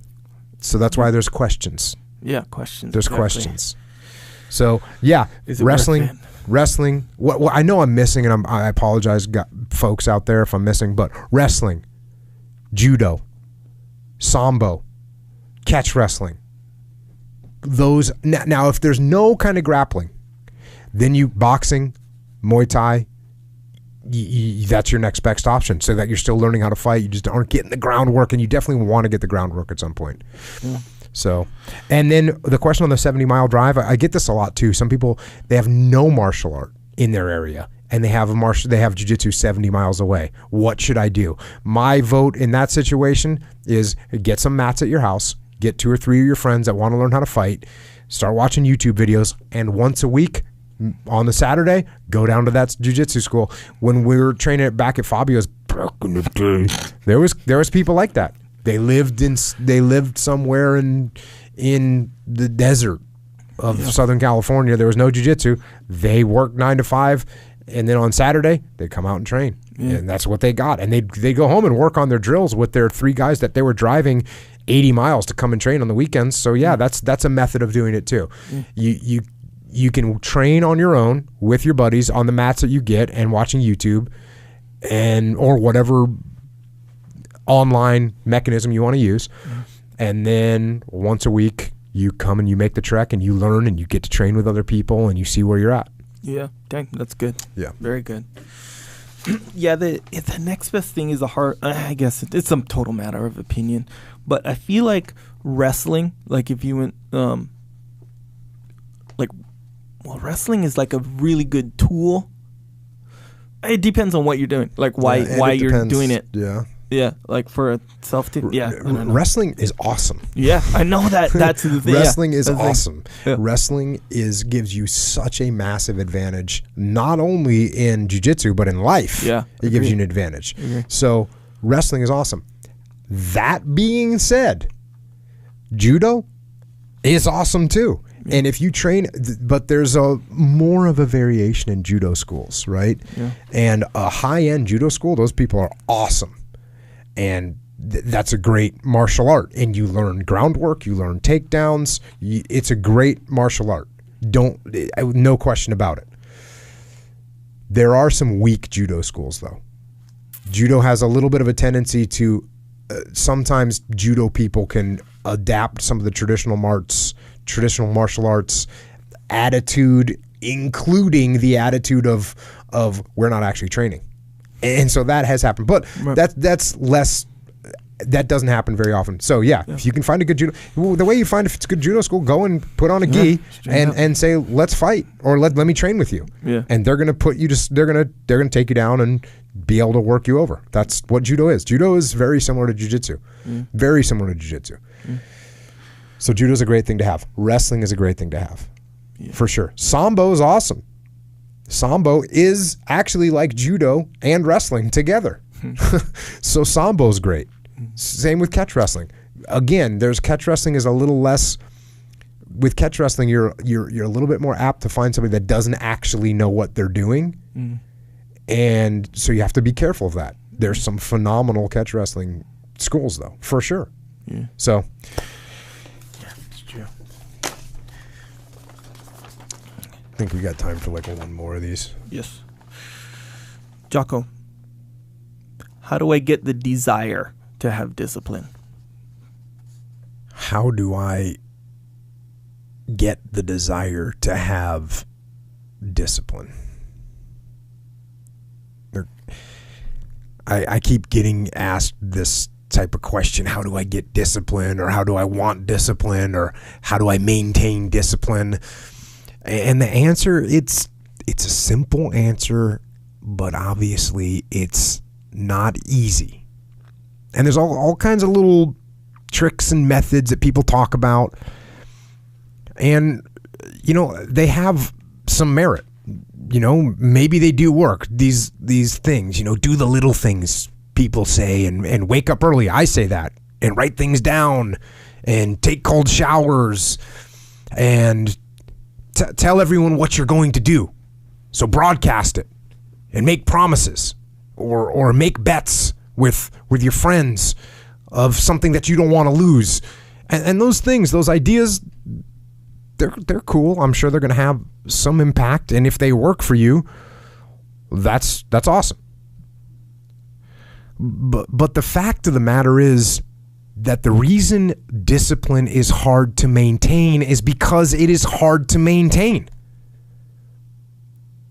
That's what makes discipline hard. It's hard. And if you hear me claim that discipline is easy for me, then straight up, that's just my ego talking.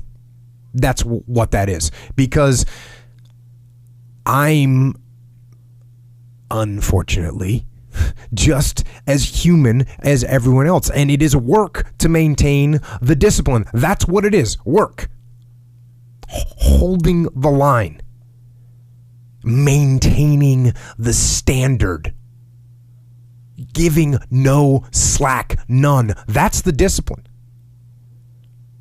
That's the discipline, and it is hard.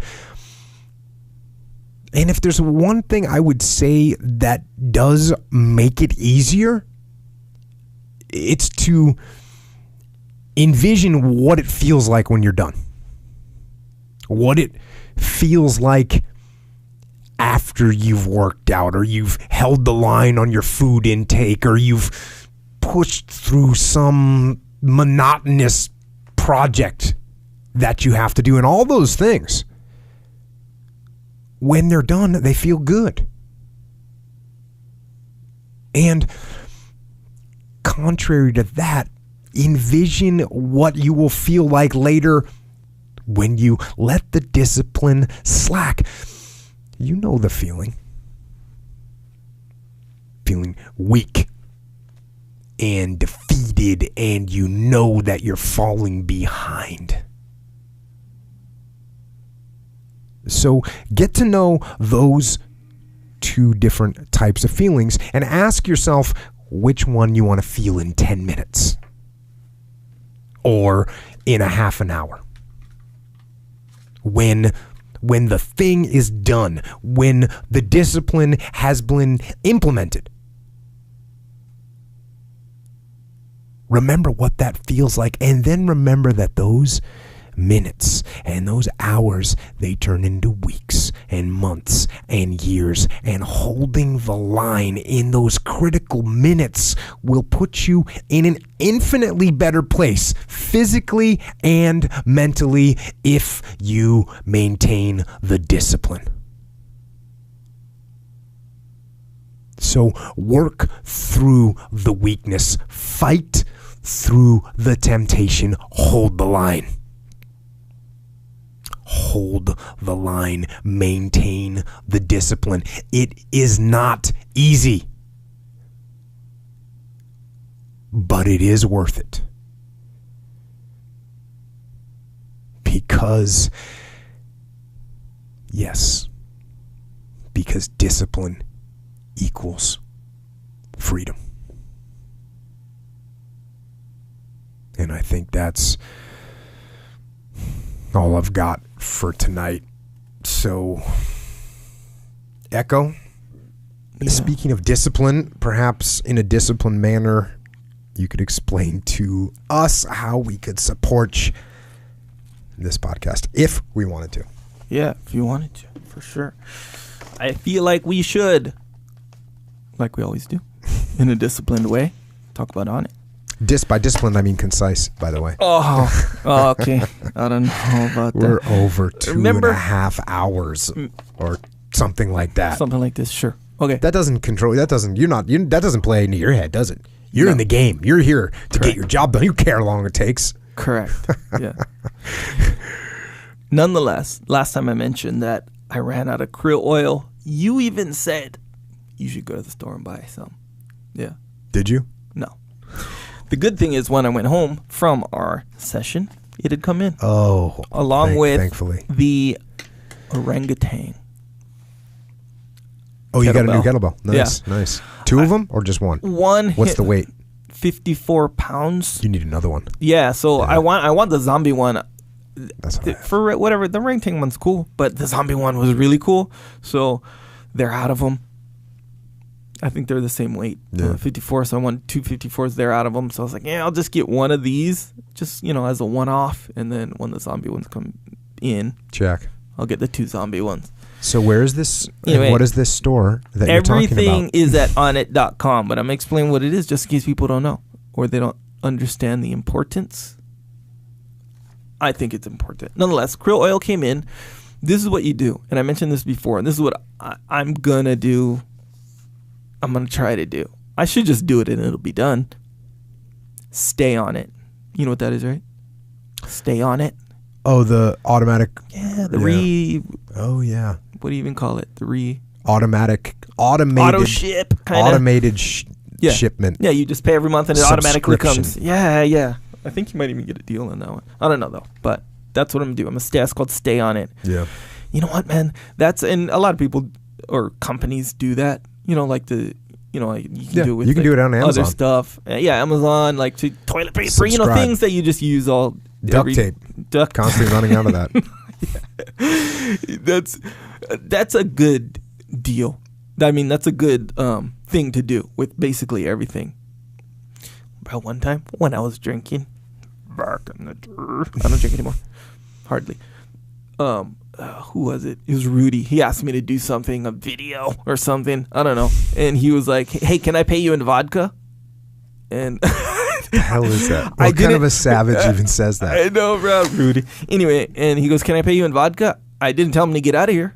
I was considering. I was like, wait a second. It kind of is like currency when you drink every day. It's kind of like, well, I'm gonna spend that money anyway. So I'm like, hey, you know what I could do? I'm just thinking it lasted for like 5 seconds, maybe 10, maybe 20. But I thought to myself, think of how much money I would have charged them, like double it or triple it, and get that much worth of vodka.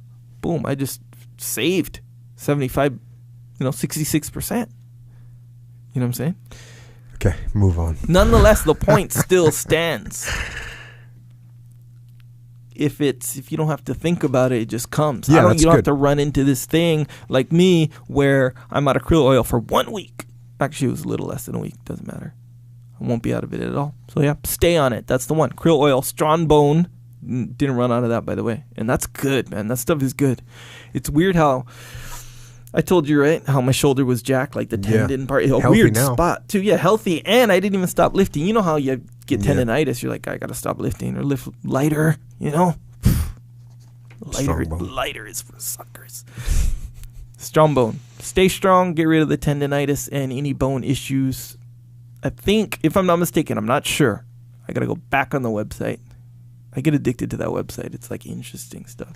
I think it can delay or stop the onset of osteoporosis.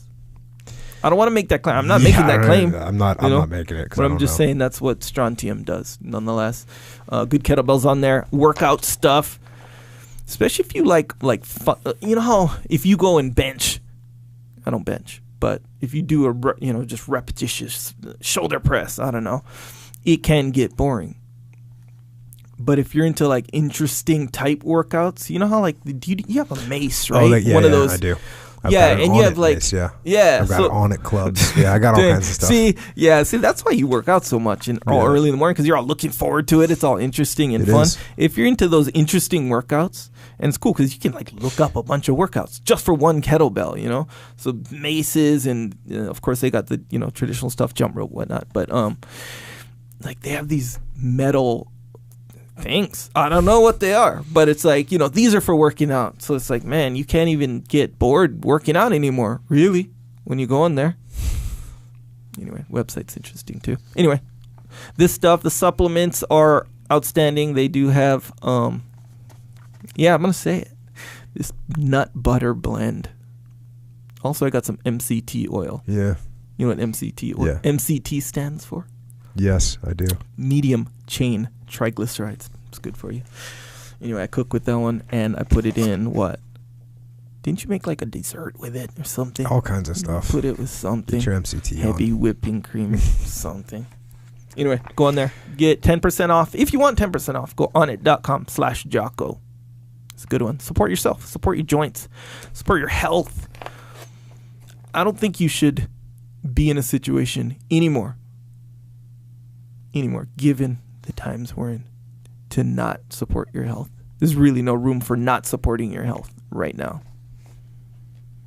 All your needs are met. You're not going out and like you're not hunting for food. Elephants. Yeah. Nonetheless, do that on it.com/Jocko. Also, good way to support your brain is to read these books. Eugene Sledge, another one from him. China Marine, also A Round of War, and A Rumor of War. And We Go On. I'm reading it upside down, sorry. Yeah. And We Go On. Those are powerful books. On the website, jockopodcast.com, there's a page. It's called Books from the Episode, top menu. Click on it. Boom. All the books from all the episodes with the link directly to Amazon. You get those books through there. That's a good way to support Amazon click-through. Or if you're doing any other kind of shopping, just click through our website and get whatever you're going to get, including but not limited to these books. Duct tapes. Duct tapes? Maybe you need multiple rolls. Duct tapes. But even if there's multiple rolls, I think it's still duct tape. Oh, yeah. You got different types of duct tapes. Still, no. Okay. Or paper clips. Singular. Or whichever MacGyver stuff that you're into getting. I've been getting more knives. I'm going to bring them. And bro, you ever go on Amazon and be like, hey, this is cool, and then you know how they show you the little suggestions, and then you buy all the suggestions too? You ever done that before? I don't actually buy all the suggestions, no, because I have discipline. I need... so I went on there and I got a flashlight. You know how nowadays flashlight technology is dope nowadays. Awesome. Especially nowadays. Back in the day, remember the ones that it had like it was like a suitcase flashlight? Yeah. They're not big, but they're big. So those were dope. As a kid, like if you had that one, you were like the man. Yeah, exactly right. So I'm kind of reliving it. So I'm like, let me get a flashlight. Then you look at all the new flashlights awesome out. You're like, oh my gosh, these are awesome. So I'm like, okay, I'm gonna buy this one. I'm gonna buy a mag light. Mag lights are dope because you can hit people with it in the event of having to use it for a weapon. So I get one and then I click on it and there's various options on the length of it. I'm like, ooh. Mm-hmm. So I get the regular one, camouflage, from my daughter. She's 4. She likes flashlights, like all kids do. I get 2 from me. 1 for Sarah too. It's a long one. It's called like a 6 cell, meaning it takes 6 batteries. So you can imagine how long that is. It's like a straight up baton with a flashlight on it. So I wind up getting 9 flashlights. I don't need 9 flashlights. This is an indication of a total lack of discipline while shopping on Amazon. Yes. I hope you did the click through though. Yeah. Yes, I did. And I got a book too, by the way. So, yeah, sure. I lacked Amazon flashlight shopping discipline. But I got some cool flashlights. There's this technique here. I'll show you it. You might even know this, but I learned this in bouncer. It was security training, and this was a technique that this is illegal to use. You can't use it as a security guard because it's offensive. It's not. In security, you use minimum force necessary to affect a whatever. To if defuse the situation, whatever. So this is what it is. Let's say this was a flashlight, and let's say this is the light part, right? Mm-hmm. Like, so usually as a lay person, you hold the flashlight like this, right? Mm-hmm. And you, like in law enforcement and stuff like that, they hold it like this. Mm-hmm. It's kind of up above like that. So this is how you hold it. So you you grip it right there by the head of it with the light. You shine it in the guy's face. Crack. And be like, calm down, calm down, calm down. They can't really see you. They're just blinded by the light, kind of. And they're like, oh, and they hear your voice saying, calm down, calm down. And man, you can get, and you flip it around and hit them with it. And you get those long mag lights, the 6 cell, full batteries. Boom. They don't see it coming. They don't flinch. They don't blink. They don't anything. It's just a complete, you see light one moment for a split second, the light kind of goes down, and then you see a flash. Then you see, you wake up. That's it. And man, the video, I saw a guy doing it to somebody. I was like, dang, that guy. It's like, you know, those eerie, you know, like when you see a person die, whether it be on video or whatever, he gets like shot and his body just goes limp. He doesn't know it's coming. Nothing. But it looked like that. He got hit with it so square and so hard, and he didn't even flinch. And it's a real effective thing. Don't do it to people. Unless they're in your house or something like that. Anyway, I digress. Also, good way to support is subscribing to the podcast. iTunes, Google Play, Stitcher, all these podcasting providing platforms. Also, YouTube technically is a podcast providing platform. So subscribe to that one. Here's the thing about YouTube, if you don't know already. It gives you the added benefit of being able to see the video version. Jocko's face.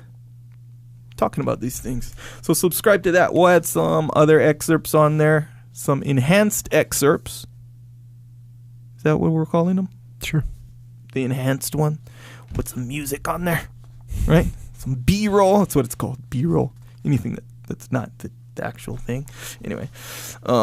And also, what did I say I was going to put on there last time? I was going to put on something. On YouTube? Yeah, some more videos. More videos. Haven't seen them yet, so whatever. Guess that was a big lie. It's just a theory at this point. But nonetheless, subscribe and boom, you can, support that way. Also, Jocko has a store. It's called Jocko Store. What's the website? It's an online store. JockoStore.com. So, what this has, if you don't know already, is t-shirts, hoodies. I think I'm going to put some light hoodies on there. Summertime. You don't like that idea? No. Heavy or nothing? Yes. Heavy hoodie or no shirt? Yes. Do you wear tank tops? Not really, huh? You do? Yes. My wife threw a bunch of mine away about 5 or 7 years ago. Because she doesn't like you in the tank top? No, they were just all old and ratty, and she just threw them away randomly. Yeah. Which was awesome. Just don't throw away things that belong to me. That's not cool. Hey, man. It's one of those, it's like one of the 4 things that I still bring up to her. No kidding. Like, she'd be like, I can't believe how hot it is today. And I'd be like, yeah, I'd be comfortable if I had a tank top. I don't have any because you threw them away. Yeah. They were all ratty. Yeah, man. They were nice. She doesn't like the way you look in those tank tops. It's offensive to her sensibility. That's not cool. Yeah, man. I'm just saying, stop pointing the finger. Start pointing the thumb. Mm-hmm. Right? That's the expression, right? Yeah. Yeah. You got to watch out for that. Strangely, I don't watch out for your tank tops apparently in my house. The point there is someone did say, actually not many people saying tank tops would be cool. I don't wear tank tops. You do, apparently? Yeah. Still, that's obviously a sore subject. Yeah. Let's make some tank tops. I'll do my whole wardrobe with tank tops. Bring them back in the game. Yeah, ratty or not. Tank tops, here we come. Nonetheless. Can we make them pre-rattied? Yeah. Oh, dang. Yeah, those kind. Put them on the sander or whatever. Yeah. Nonetheless, shirts are cool. If you think they're cool, check them out. JockoStore.com. Go in there. Check out the shirts. There's rash guards on there. I think I'm saying, obviously just my opinion, the rash guards are cool. That's like, to me, actually there's a lot of good things on there in my opinion, but nonetheless, shirts on there, they're cool. If you want to support, do it that way. Go to the website, see if you like something, get something. Hats are coming soon, whatever that means, but they'll be here soon. Also, psychological warfare, if you don't know what that is, I know you do. But let's say you didn't know what that was. Here, I'm going to tell you. It is an album with tracks. Jocko tracks. Jocko's saying what? Hey, these are the pragmatic, logical reasons why you shouldn't slip on your diet, or you're waking up early, or this is why you should not skip through the workout. This is why you shouldn't slack on the workout. Like all these little things that the probability of you slacking on certain things in life or they fluctuate really, but in the event of you slacking on something and you need a spot, verbal and psychological. Get this, check this out. Search Psychological Warfare, Jocko Willink on iTunes or Amazon Music or wherever they sell MP3s. Get that and get a little spot. Get a little spot for your points of weakness in your journey. I said it. And that helps. Also, you can get Jocko white tea on Amazon, by the way. We talked about it a little bit today. The person said that they drank a cup of Jocko white tea this morning before I left for muster 002 and ended up at muster 001. Not saying that I've proven Jocko white tea allows you to travel through time and space, but here we are. So again, this is a verified purchase review. So this is a person that actually experienced this. So we need to keep that in mind. Jocko white tea, you can get it on Amazon.com. Also, Way the Warrior Kid, book for kids and possibly adults. I think we're starting to see that. Agree. Here is a review. I wish I had read this book before. It gives you an excellent path to a successful, fulfilled life. It is very easy, but don't be fooled. It's incredibly deep, too. I think it is great for a 10-year-old or for an 80-year-old, as you are never too old or too young to learn the basics of an honorable life worth living. Fantastic. 100 stars. So that's pretty cool. Pick up the book. It's about how to be better, how to overcome the obstacles that we all face. And it's told through the voice of a 10-year-old boy named Mark and his uncle, Uncle Jake, who comes into his life to help him overcome some of these obstacles. So there you go. That's Way the Warrior Kid. Also, Discipline Equals Freedom Field Manual. Editing is complete at this time. So many of these questions that I get asked about all the time are laid out in this book. Food, workouts, martial arts, and my operating system. Much that I've talked about on this podcast is in the book. In a written form, this book is like the podcast that you can read and absorb and refer back to. So the book is like the podcast, but you're going to see it's not a normal book. It's not normal. My publisher says we've never published anything like this. I don't think there's anything else published like this ever. So it's a little different. It's not a regular book, just like this isn't a regular podcast. Discipline Equals Freedom Field Manual. You can pre-order it right now. And of course, Extreme Ownership Leadership book is based on what I learned during 20 years in the SEAL teams about leadership, and especially from the Battle of Ramadi, and how to take those lessons and apply them to the battlefield, to business, and to life. Wrote that with my brother Leif Babin, who was on the battlefield with me in Ramadi. Also, we have a leadership and management consulting company. Me, Leif Babin, JP Donnell, Dave Burke. Leadership and management alignment for your team. If you want that, email info@echelonfront.com. And finally, the muster, Austin, Texas, July 13th and 14th. Too late, sold out. We're done with that one. Not done with it. It's still going to happen, but you can't come because it's sold out. No more seats. We were able to bump it up a little bit. I think we got to like 320 or 330. Okay. But that's it. We were supposed to only have 300, and then we rearranged some seats or whatever, so we got it to 320, I think. But that's it. We cannot put anyone else in there. Sold out. So the next shot is back in San Diego, September 14th and 15th, back at the Omni Hotel on the Bay in San Diego. A lot of people from the first muster in San Diego are coming back, and I think that will be awesome to hear from people okay, you went to the first muster, you learned some things, then you brought them back to apply them, real world, you hit some obstacles. What are the obstacles that you hit? Let's figure out how to get around them. That's muster 004, San Diego, California. After that, we're not going to go again with a muster for a while. At least until sometime in 2018, probably once again in the springtime, but later in the spring. So beware of that. If you don't come to September, it's going to be a while. And until the muster, if you do want to communicate and hang out a little bit, you can find us getting well, you're not really getting after it on the internet, but you can find us typing letters into a keyboard on the interwebs. That's right. On Twitter, on Instagram, and in the Facebook. Echo is at Echo Charles, and I am at Jocko Willink. And thanks for listening and subscribing and supporting and spreading the word. But more important, thanks for grabbing a hold of the challenges and the struggles in your life and learning from them. And then climbing up those challenges like a Jacob's ladder. And using them to elevate yourself instead of letting them drag you down. And when you get to the top, look around and give someone else a hand. Pull them up. Tell them what you learned. Try to do it in a tactful way. Try and teach them. And look around and see who can help you and teach you and what you can learn from other people.